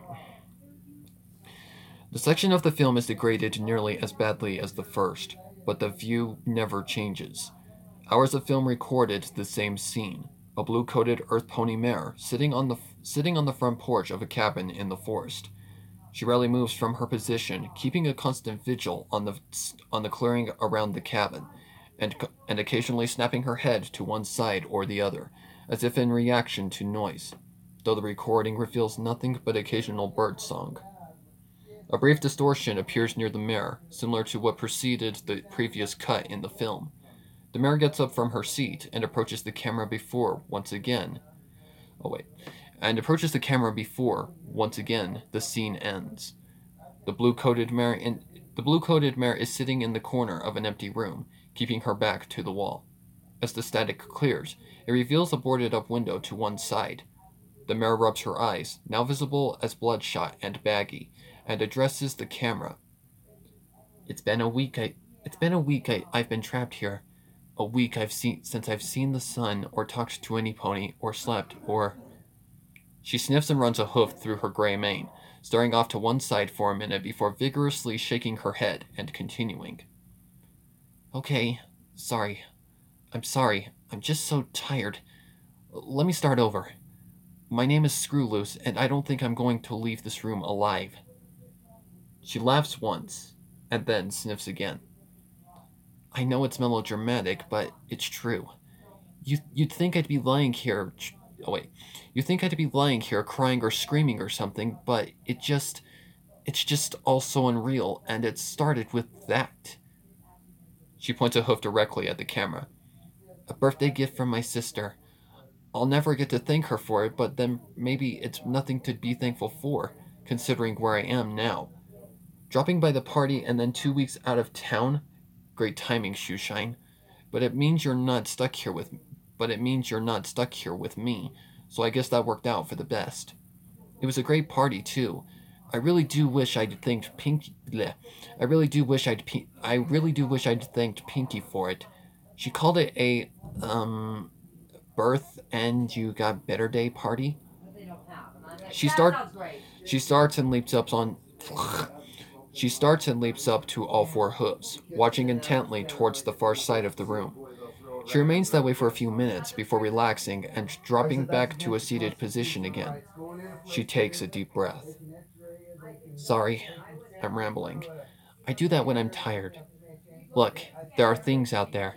Predators. They hide everywhere, in shadows and around corners, behind you and in the corner of your eye, always just out of sight.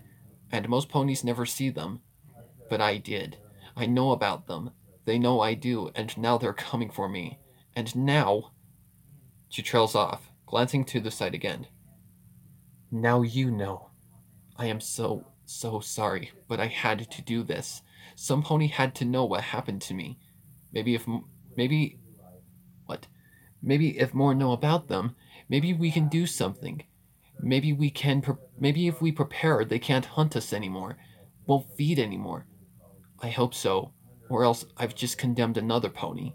But She sniffs again, rubbing at her eyes. Some time passes before she recovers her composure and continues.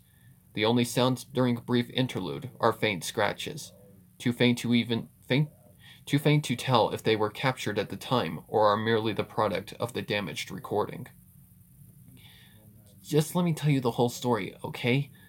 I know it's not as important as getting the word out, but maybe it'll be easier for me to take it if other ponies know how it happened. Like I said, I got the camera at a party. It was such a great party, and it helps knowing that the last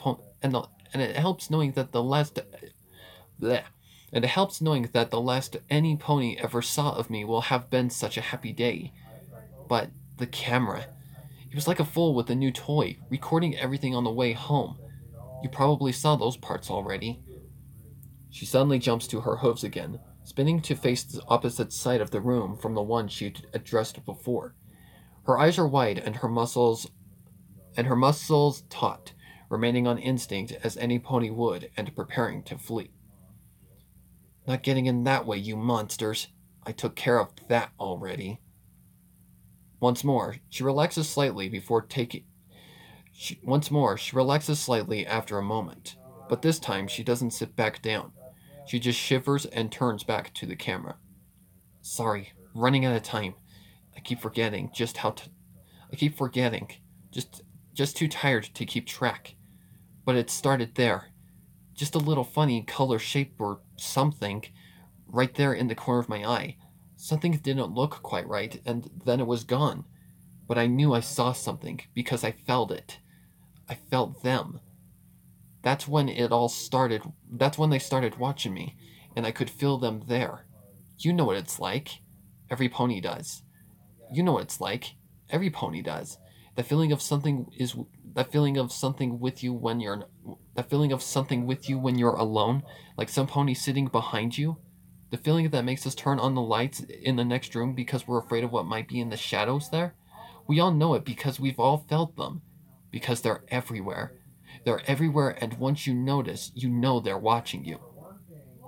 She begins pacing in front of the camera, her pace erratic, but driven by her every more rapid speech. And now I knew. More of them came. I kept feeling that little chill across my withers, that little bit of pressure behind my neck that said I was not alone. Noises in the night like hoofsteps and snakes and whispers. I knew something was out there, and I knew I had to find out what. So I got my camera back out and set it up outside. And then I waited. I waited and waited, and I kept feeling them watch me. But they never came close. I was out there for hours, and they never even got close until the very end. Like they were taunting me. Maybe that's what they do. Maybe that's just maybe that maybe they just want us afraid before they maybe they just want us afraid before they come. But before one came closer, I know because I felt it there. I could feel it so close when I turned it. Ugh. I could feel it so close, but when I turned, it was gone. And that's when I knew I had one.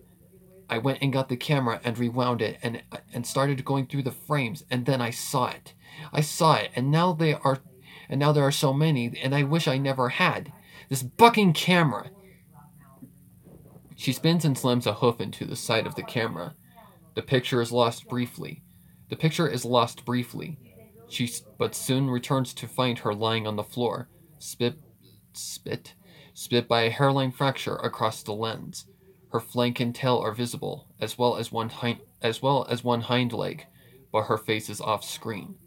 Minutes pass, occupied only by the scratching sounds and her sobbing, and interrupted at times by a choking cough.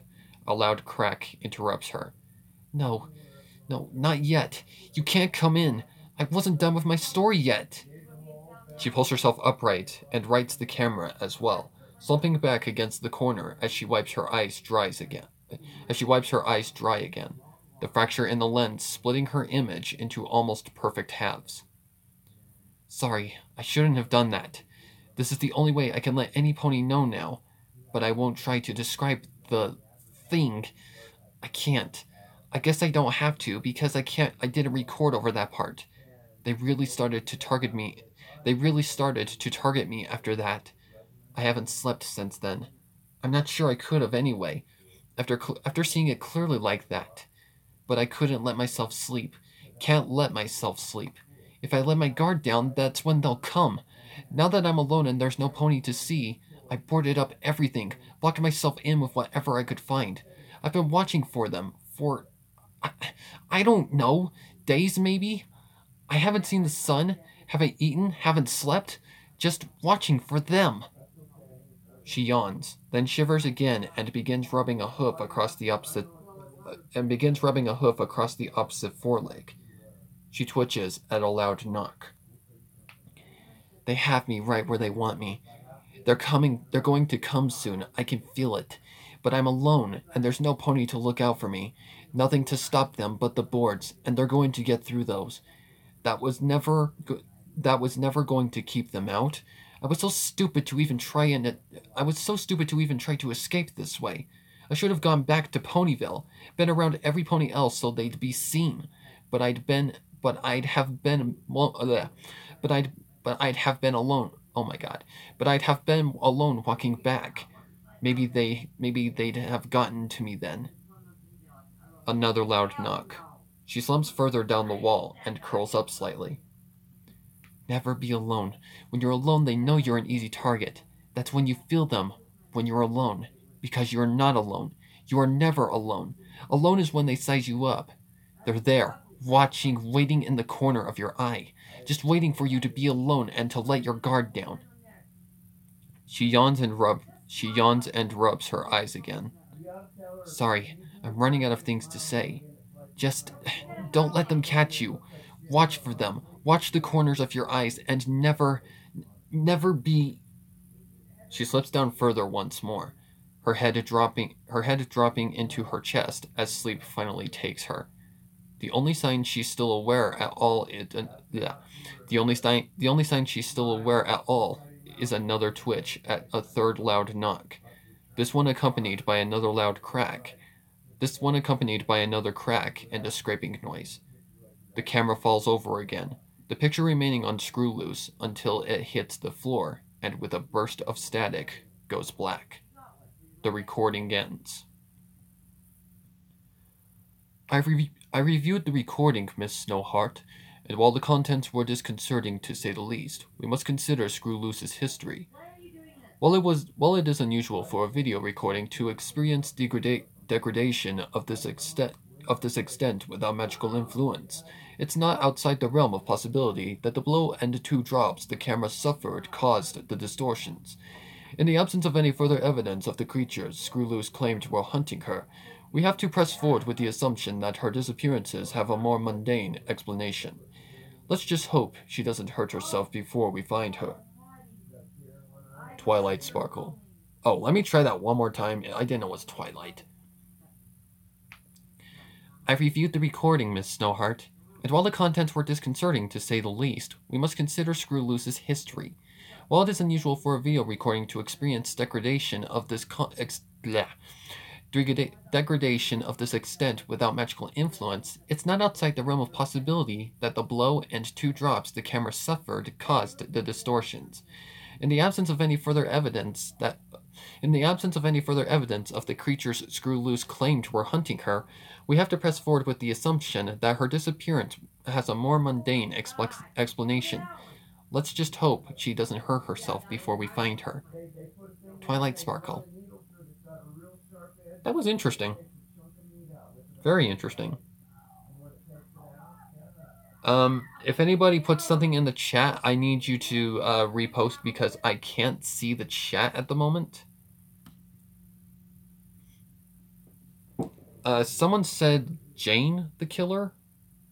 Hang on, I gotta close my blinds. Oh, dear. I also gotta use the bathroom. That's the range.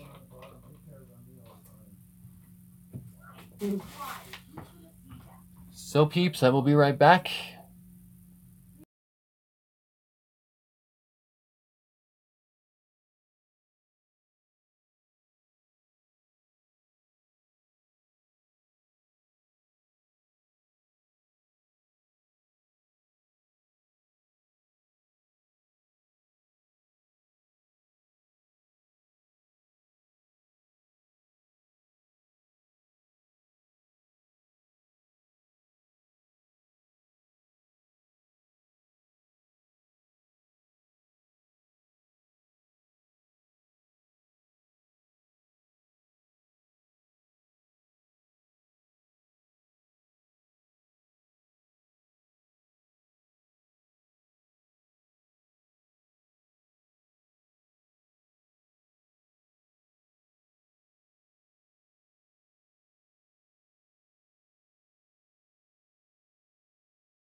Like I said, I can't see your comments, so I need you guys to resuggest so that I can see your suggestions. Someone said Jane the Killer. I have never heard of that. If it's just like a female version of Jeff the Killer, I really don't want to read it. Did that author actually message me back? Yeah, he did. That is a spoiler, so I will not spoil you guys. Is there any way that I can actually check? I don't think so. Do you guys have any other suggestions? Like I said, it could be non-pony, a creepypasta, whatever you want. Just just know like things like something that I've already read. It's just a different character. If you guys got anything for me to read, just comment it. Don't be afraid. Holy shit, we've been going for about 2 hours. Almost 2 hours. So I'm probably gonna do one more. What do you guys want me to read? It can also be outside. It can also be outside of here. Now I can read. Now I can read. No, no, no, no, no, no. Oh, you sucker. Oh, what the hell? No, no, no. Go back. Okay, yeah, I'll have to check those later. uh okay, let me take a look. Let me see if I can even find it. Oh, I need to close this thing. Okay, go away. Jane the Killer. Creepypasta.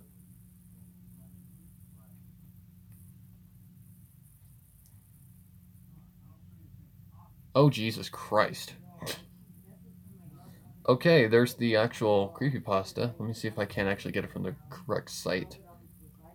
Creepypasta files. Creepypasta origin stories. That's from Wattpad.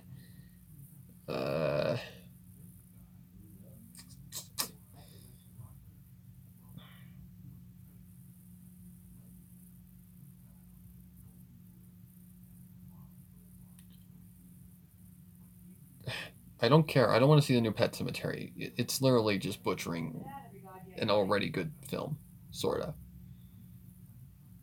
Do I care? No.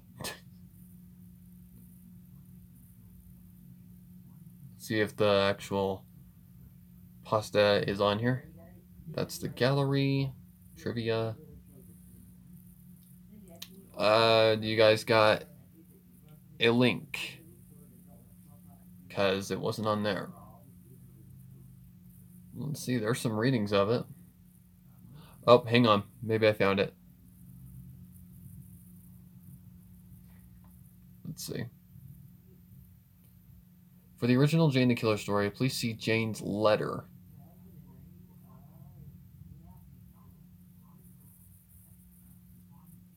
Eh? Oh, hang on. My camera's off for some stupid reason. Oh, dear.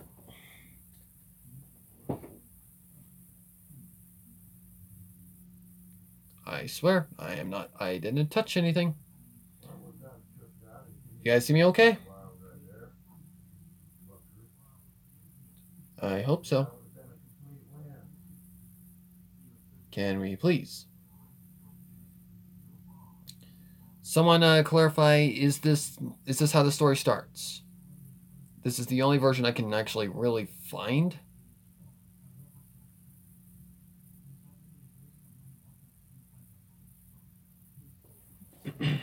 I know I need water, definitely. Because Jeff the Killer kind of hurt my voice. So you're saying that's right. Yeah, I know that Lost has done a reading of that recording one. I've seen it. Alright, awesome. Hopefully you guys are enjoying the stream. I mean, this is something new, and I've been wanting to actually do this for a while. It's kind of a little bit of a hint of what Sparrow Read is going to be like. Only it's not going to have like mistakes, and it's not going to be like live reads, but we'll see what we can do in the future. Alright, I guess I'll make this the final reading. Alright. Is this a girl? Listen, Lawrence, I'm going on my way to tell any of you this is because the story Jane the Killer is starting to piss me off. Okay. Listen, the only reason I'm going out of my way to tell any of you this is because the story Jane the Killer is starting to piss me off. The real name is Jane Arkansas, aka Jane the Killer, and this is how I met Jeff. The reason I look the way I do and why I want to kill him. When I heard that a new family had moved in across the street, I wasn't that surprised. I've been waiting for remembrance to get done. When I heard that a new family had moved in across the street, I wasn't that surprised. It was a nice neighborhood and the house was relatively cheap, considering where it was. I guess I was about 13 or 14 when everything went to hell. I never really talked to Jeff when he moved in. To be frank, I never talked to him until that night. But it was too soon to talk about that now. My first impression of Jeff was that he was a good kid. Probably nice grades, rarely got into fights, maybe even a cool guy if he opened up to someone. His brother Louis seemed like... How about that's where the bad kids go? You'll have to save that for next time because this is going to be the last one that I do.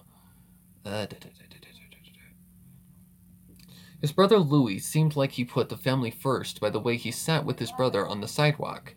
Of course, I was just guessing at the time and really didn't put much thought into my analysis because I was getting ready for school when I looked out the window and I was running late, which was unusual for me at that time in my life because I was hardly ever late for anything, especially school. I wasn't surprised when I saw Randy and his stooges go up to Jeff and Louie on that stupid skateboard of his. Randy was nothing but a bully. He always picked on anyone who was smaller than him. He was even the reason why my parents drove me to school instead of letting me take the bus like everyone else. Everyone had their lunch money or some kind of cash given to Randy and his goons because of some toll that he demanded from everyone. We all knew Randy's group had knives and threatened to use them on us whenever we told anyone about the money they took from the other kids on the block.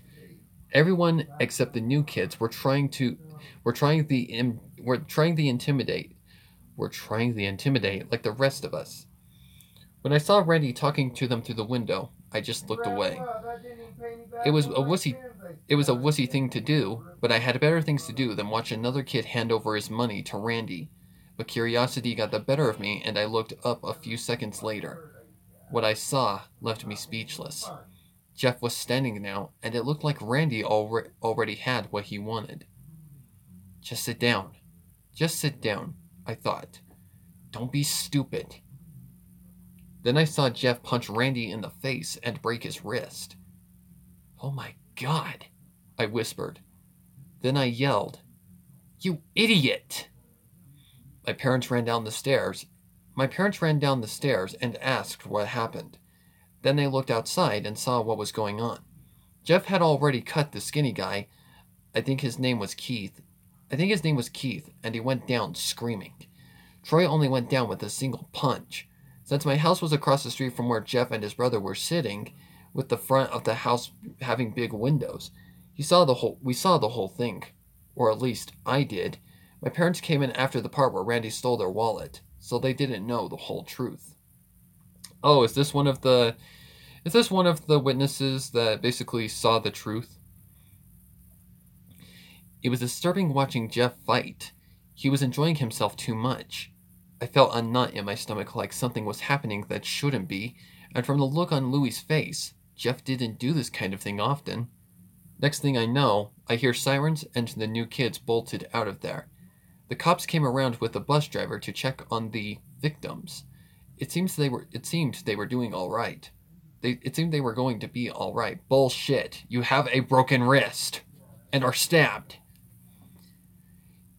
Considering the amount of crap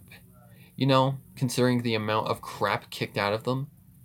Since my parents' policy was no cops, ever since Dad had gotten framed by a narc cop when he wanted to draw attention off of himself when police were investigating the case of the missing coke, it ended with my dad quitting the force. So when we heard sirens, we went to the backyard, got into the car, and left.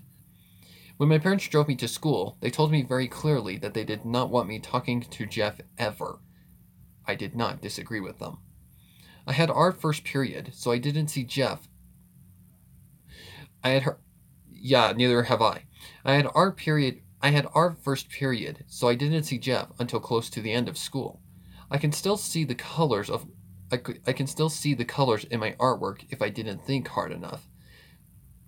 But when I try to look at anything now, it all seems gray.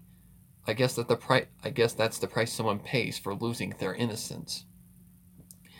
I didn't see Jeff until the final period of the day. When I did, he seemed off. At first, I thought he was just faking the joy so people wouldn't suspect him for the crime that he did, but he was really enjoying himself. It was it wasn't because he was excited to be at school. I could tell that much from him. The smile he wore looked sadistic to me. It was the smile of a madman. The second that bell rang, I bolted out of those doors as fast as I could. Nobody but thank you for the donation, Zachary. Thank you so much. The second that bell rang, I bolted out of those doors as fast as I could. Nobody but me knew that Jeff really was a freak. The next day seemed to be passing without incident at first. Then I saw the police car in front of Jeff's house. Looks like they got you, I thought.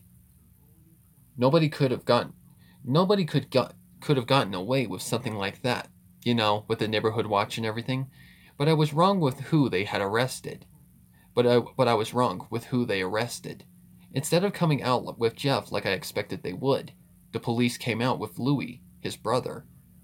I was barely forming the thought of Jeff framing his brother for the assault when he came out of the house yelling at Louis. Louis, tell them I did it. Louis, tell them I did it. I was able to hear him this time because the front door was open to my house. I couldn't hear what Louis said in reply to Jeff's outburst, but it was definitely not what Jeff wanted to hear. A few seconds later, the police drove off with Louis, and Jeff was left outside with his mother. A few minutes later, she went inside the house and left Jeff outside. Although I couldn't hear him from across the street, I could tell that he was crying. But who wouldn't? Be in that situation? The next day, rumors were spread like wildfire about Louis. It took so long for the rumors to get started because everyone was afraid to talk about Randy getting his ass handed to him. When it was revealed that he wouldn't be coming back to school for a few days, everyone decided to take advantage of that fact and enjoy it as much as possible. And lots of random bullshit started popping up. I heard Louis cut off. Oh Jesus! I heard Louis cut off Keith's arm. Oh yeah? Well, I heard that Louis hit Troy so hard in the stomach that he coughed up blood. That's nothing. I heard he punched Randy so hard in the nose that it came out of the back of his head. And etc., etc., etc. Personally, I didn't want anything to do with Jeff or his brother. But he just looked so alone and upset that I had to do something. So I wrote him a note telling him that he had a friend in this place and that I was going to testify at Louis' trial about what really happened. I left the note at his desk, signed with the letter J, before class started, then left the room. When I came back, Jeff was at his desk and the note was gone. Saturday rolled around and I was home alone while my parents were at work. The kid next door was having a birthday party. At the time, I left my window open because I wanted a nice breeze in my room while I did my homework. But the kids were getting so loud that I decided to close my window.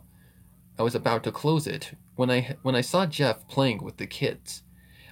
He was running around wearing one of those fake cowboy hats and carrying a toy gun. He looked so ridiculous that I had to laugh.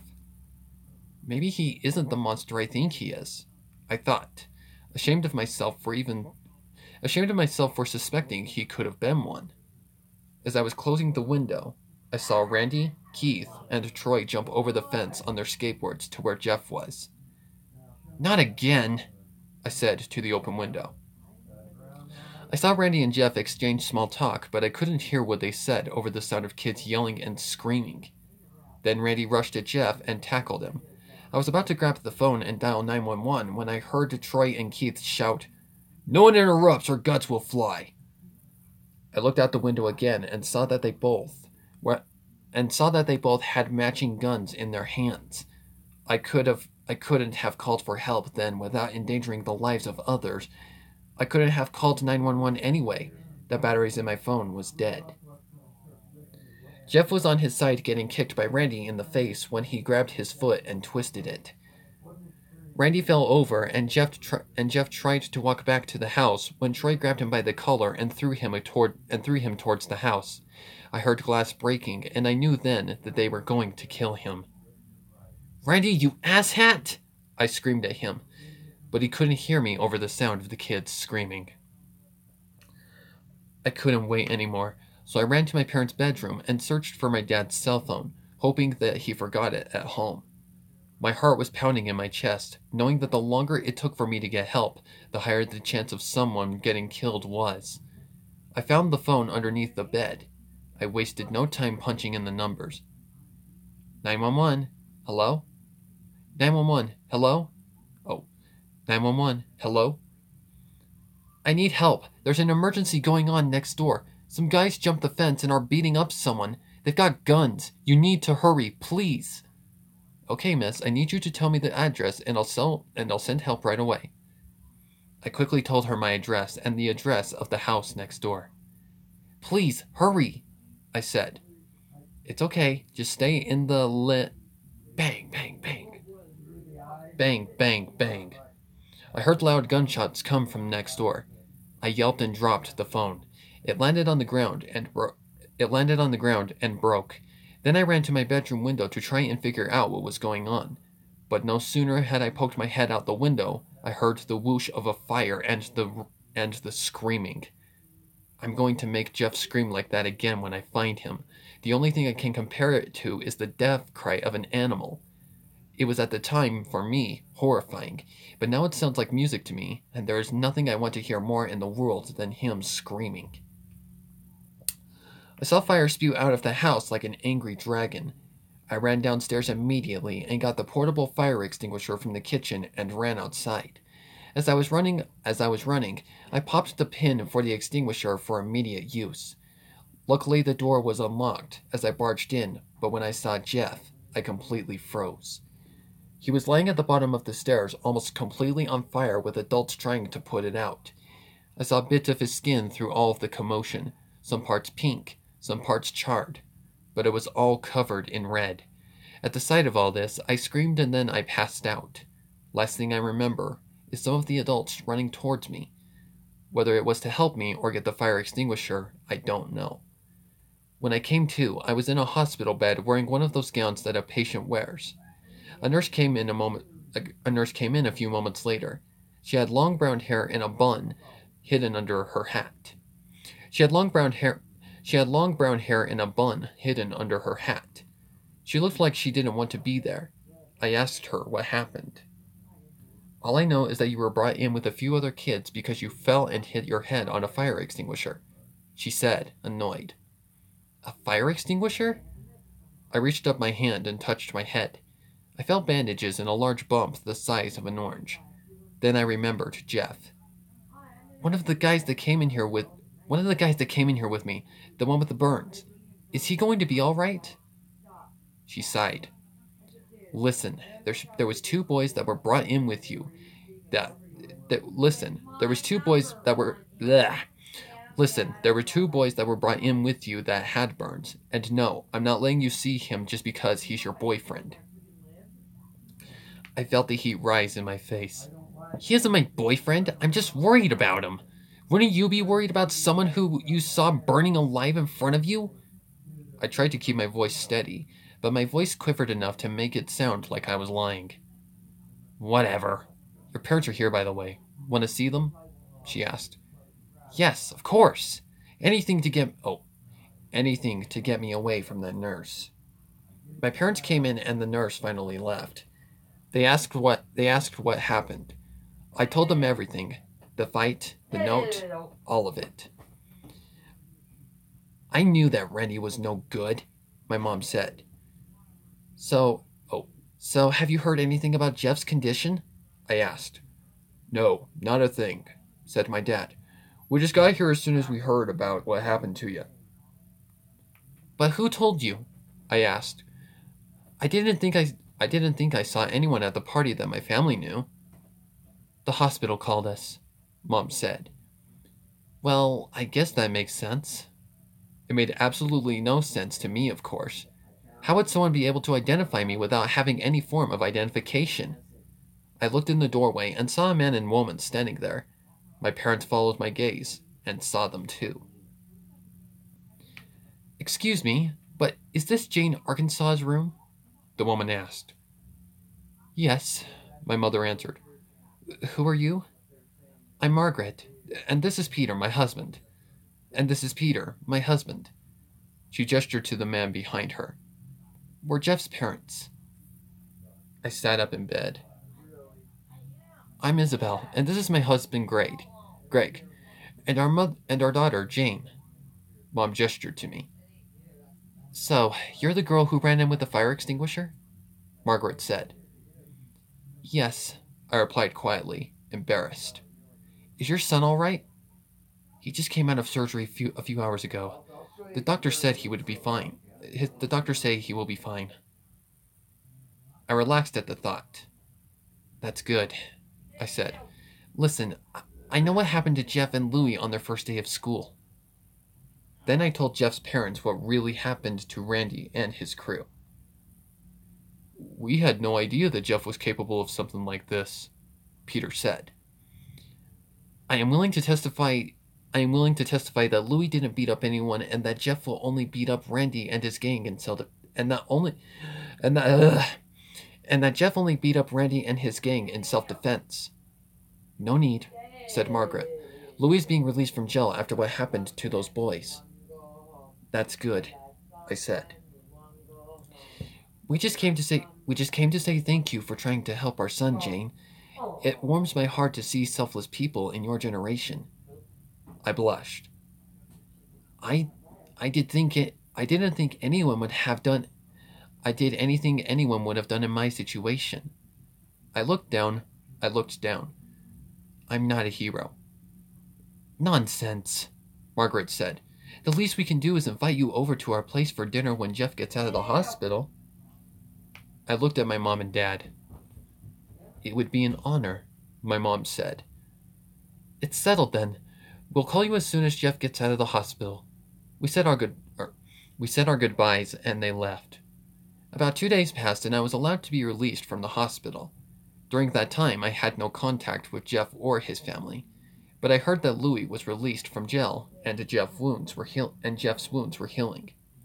When I got back to school, I became the center of attention, more or less because I was the only one who saw what happened at the party. But the only people I told about what happened were my friends, Danny, Marcy, and Erica. I didn't know what to tell them, so I told them what I saw. Sounds like Jeff got his ass handed to him, said Danny. She had raven black hair with sapphire blue eyes. She was usually the most level-headed of us. Well, at least he went down fighting. I heard he took those idiots to the hospital with him. Erica snickered. She always dressed like she was from the 80s or something. Long thigh-high rainbow-colored socks with hair to match, and always wearing some kind of backpack with her. He also took Jane to the hospital. Maybe she was trying to beat him up too. Marcy laughed. She seemed to be the girly girl of our little group. She was blonde with brown eyes, and nearly every time we saw her, she had some sort of pink on her, whether it was the color of her shirt or the jewelry around her neck. And she was one of the biggest drama queens I knew, always stretching out the truth or blowing something out of proportion. I told you, I went over there to try and help Jeff because something was wrong, I muttered. I was the plain Jane, brown hair, green eyes, completely unremarkable looks-wise. Or maybe you wanted to see your loved one last time before he left to go get help for himself, Marcy said in her dramatic voice. I just looked at her with my eyes the size of dinner plates. What? You can't deny it, Jane Arkansas. You have a crush on Jeff. Every blood cell in my body decided to migrate to my face. Every blood cell in my body decided to migrate to my face at once when she said that. Maybe. Oh, whoa, whoa, whoa. What? No, I just wanted to help him, that's all. Liar, I saw you leave that note on his desk. What was it? A confession of your love for him? No, it was nothing like that at all. I was just so you admit you left him a note then. What do you mean? What do you mean? I was guessing. She gave a cynical little smile and then just waited for my response. The other girls started laughing at me. Jane, it's only a joke. I was just kidding. Your face is redder than a tomato, Erica cackled. I hate all of you. I hate all of you, I grumbled. Oh, stop being so serious. Danny put a hand on my shoulder. Come on, let's go to class. The weeks went by and everything seemed to be normal. I think Louis even made a few friends. Everything was normal and nothing happened. Then Louis came up to me one day and told me about Jeff. Excuse me, your name is Jane, right? I turned around and looked. It was Louis. Yes, you're Louis, right? Jeff's brother? Yeah. He looked a little uncomfortable. Then again, so was I. Look, my parents want to tell you that Jeff is getting his bandages removed in a few days, so expect a phone call inviting you to dinner soon. Okay, well, thank you, I said. He was about to turn away when I said, Hey, listen, what you did for Jeff, that was really respectable. Thanks. I heard you tried to help my brother with a fire extinguisher. That was cool. Yeah, well, thanks. See you around, I guess. Yeah, see ya. I was watching him walk back when I heard a little voice beside me say, Cheating on your boyfriend, are you? The fuck? I turned around, surprised. It was Marcy. And with his own brother nonetheless? She fake gasped. Shut up! I yelled. Then I turned my head to make sure Louis didn't hear me. He didn't. Let's just get to class, I grumbled. 2 days passed until the phone rang. My mom answered it. A few minutes later, she got off and told me this. Jeff is getting out of the hospital today, Jane. I looked up at her and said, That's great. It looks like we'll be having that free dinner in a few days. She chuckled. A few hours passed and I heard a car pull into the driveway across the street. I looked out the window and saw Jeff's car in front of his house. Jeff's home? I thought. I decided to watch out of curiosity, to see what he would look like. Dear God, how wrong I was. His dad got out, then his mom, then Louis. But what I expected Jeff to look like couldn't be farther from what I saw. He had long black hair down to his shoulders, white leathery skin, and that smile. That smile was the same smile I saw when he was in class after he beat up Randy, Keith, and Troy. But Jeff looked right at me, into my eyes. I could see those soulless, sadistic eyes burn right into my soul. I still shake from the memory even now as I type this.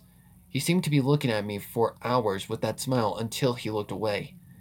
I saw him walk into the house with his parents.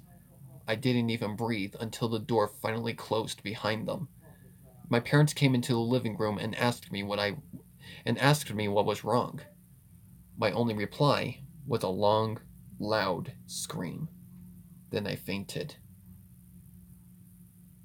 When I finally woke up, it was dark outside. My parents were in their bedroom. The house was deathly quiet. I got up and went downstairs.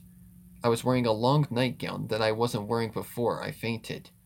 I went downstairs to the kitchen. The lights were on, which was unusual. My parents always told me to turn off the lights in my parents always told me to turn off the lights in a room when I left it. There was a note on the table. I picked it up. Scrawled on the paper was this. Are you coming to dinner?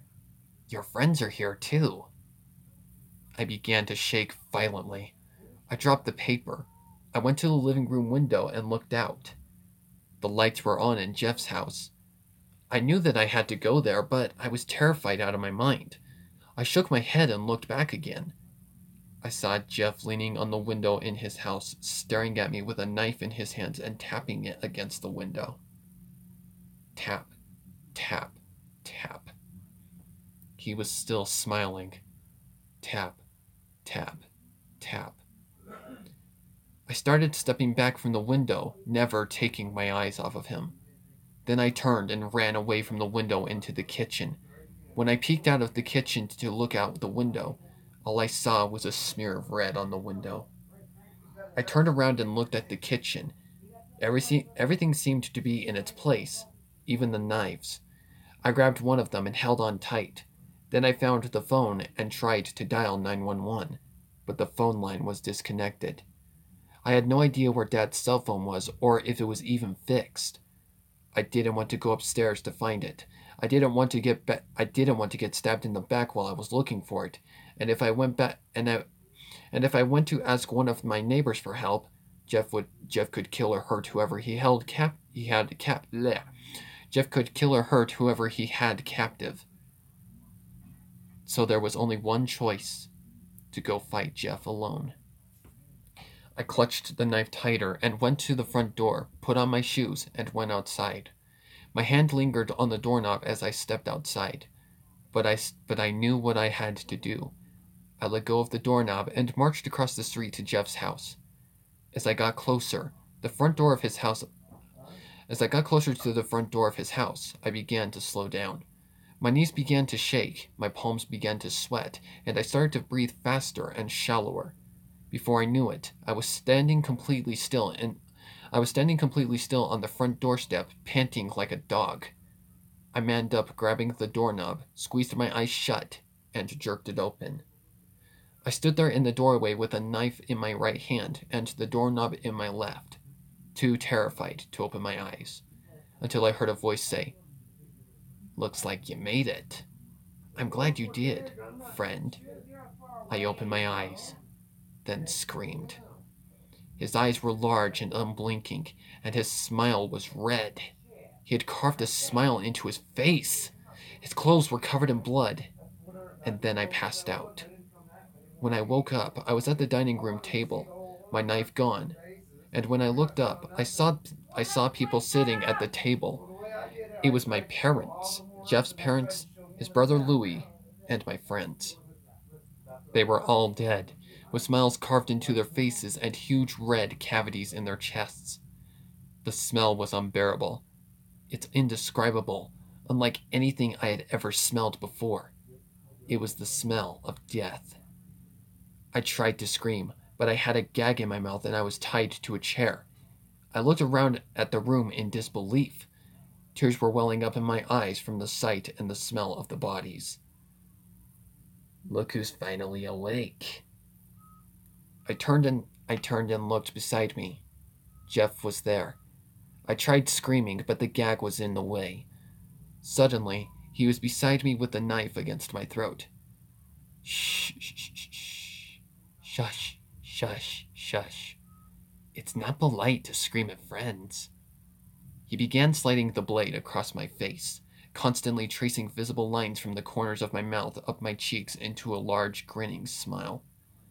I shivered as he did this. When I turned away from him, he grabbed the back of my head and forced me to look at the scene at the table. Now, don't be rude. You're insulting everyone by not looking at their pretty faces." I looked back at the table, looking at everyone with their faces carved into smiles and some with their chests still bleeding fresh blood. Hot tears began to run down my face and I began to sob. What's wrong?" No. What's wrong?" Jeff purred. "Are you upset that you don't look beautiful like them?" I looked at him, trying to figure out what he said. Trying to understand what he said. But I looked away when I saw his face again and looked back to the table. "Don't worry. Don't worry. I'll make you look beautiful too. What do you say?" He then slid the knife under the gag and cut it off. I spat out the gag and looked at him straight in the eyes, trying to hold his gaze. He tilted his head to the side and he looked back at me. Then I shut my eyes and looked away from him. Then I muttered darkly, "Go fuck yourself." Then I turned to look at him again. "You Joker reject?" He just laughed in my face. I preferred it. Well, what? I preferred it when he just smiled. "You're even funnier than I thought." He came closer to me. I looked away again, feeling his breath against my skin. Friends do favors, right? Friends do friends favors, right? Well, I'm going to do a favor for you. I felt him let go of the back of my head when I felt him let go the back of my head. When I looked back, he was out of the room. I looked back at the table once more, taking it all in. Fresh tears started to come to my face again as I remembered my family and friends who were alive only a few hours ago. I was still crying when Jeff came back. "Don't cry." "No, don't cry," he said. "It'll all be over soon." I looked down at him and saw he was holding a jug of bleach and a can of gas. My eyes widened and I looked back at him. "I didn't have any alcohol, so this will have to do." Then he began to douse me in bleach and gasoline. "We had better hurry, Jane." "We had better hurry, Jane. I've already called the firemen." Then he held up a single match, lit it, then threw it at me. The flames erupted as soon as the match came into contact with me.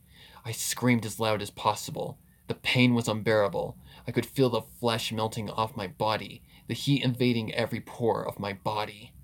Blood evaporated in its veins, and my bones becoming charred and brittle.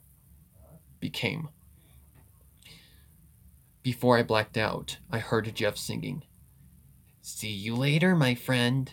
I hope you become as beautiful as I am."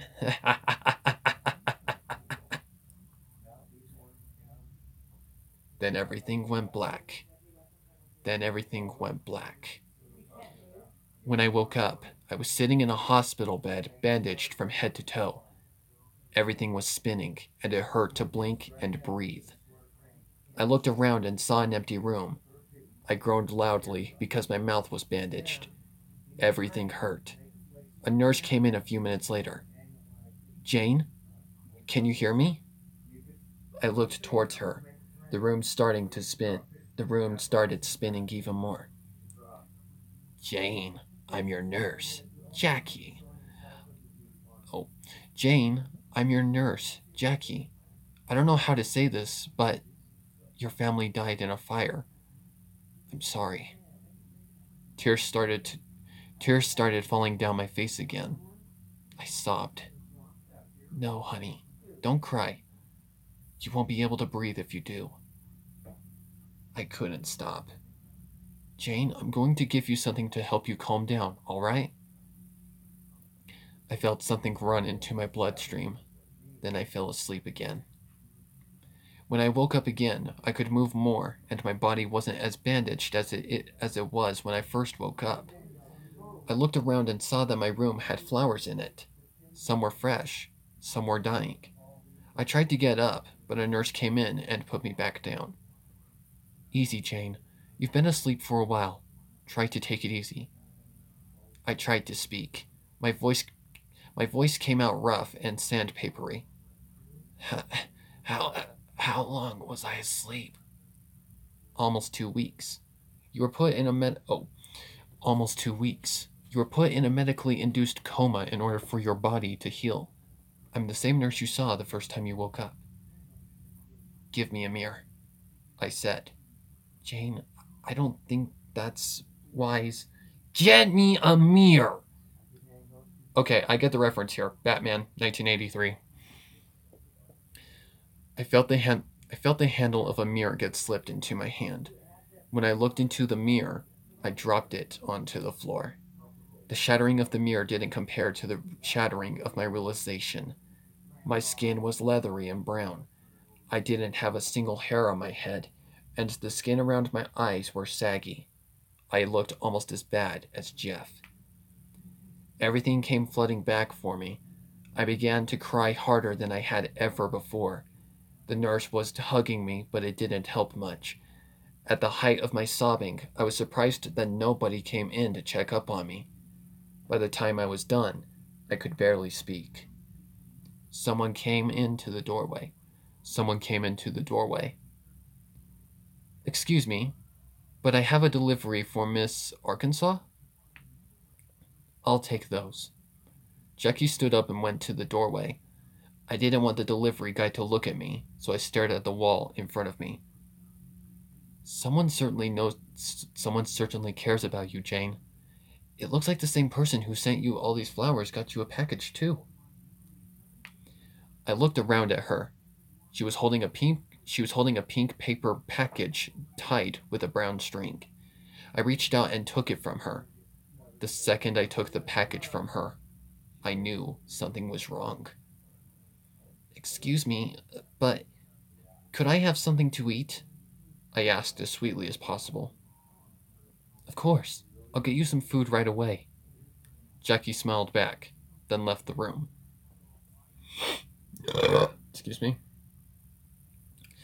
My hand shook as I grabbed the string and pulled it. The paper lightly bounced up, and I saw something that turned my blood to ice. It was a white mask with black around the eyes and a black, feminine smile. It also had a black lace covering the eye holes of the mask, so even though someone couldn't see my eyes, I could see them. There was also a long black dress with a turtleneck, black gloves, and a black wig with beautiful curls. Along with all these things, there was a bouquet of black roses and a sharp kitchen knife. Attached to the mask, there was also a note. Jane, I'm sorry I messed up with trying to make you beautiful. So I gave you a mask that will let you seem beautiful until you get better. Also, you forgot your knife. I thought you would want it back. Jeff. By the time Nurse Jackie came back, the present was hidden under my bed. I told her all that was in there was flowers. She seemed to be disgusted by them, so she threw them out. I thanked her for that. That night, when everyone was either asleep or gone home, I sneaked out. The only thing I had to wear was that dress, so I put it on and found a pair of shoes outside in the hallway, forgotten by some careless nurse. I wore the wig to look less inconspicuous. I didn't know where I was going, and I didn't care. When I finally stopped walking, I was in front of a cemetery. I went inside and found two tombstones, Isabel, Arkansas, and Gregory, Arkansas. I sat down in front of their tombstones and cried once more. When I finally sat up, the sun was beginning to rise, and so was a new chapter in my life. I took the mask and put it on, then picked up the knife and held it as tightly as I did before. Then I turned around and looked at the rising sun. On that day, I swore my revenge against Jeff the Killer and donned my name, Jane Everlasting. For I want the only thing to be more everlasting for Jeff than his madness to be his death. Ever since that day, I've been trying to find Jeff and kill him, hunting him like the animal he was. I will find you, Jeff, and I will kill you. As for the photo that has been popping up of me saying, "Don't go to sleep. Don't go to sleep. You won't wake up." That pretty much explains what I want to do with Jeff's victims. Preventing me from becoming victims in the first place.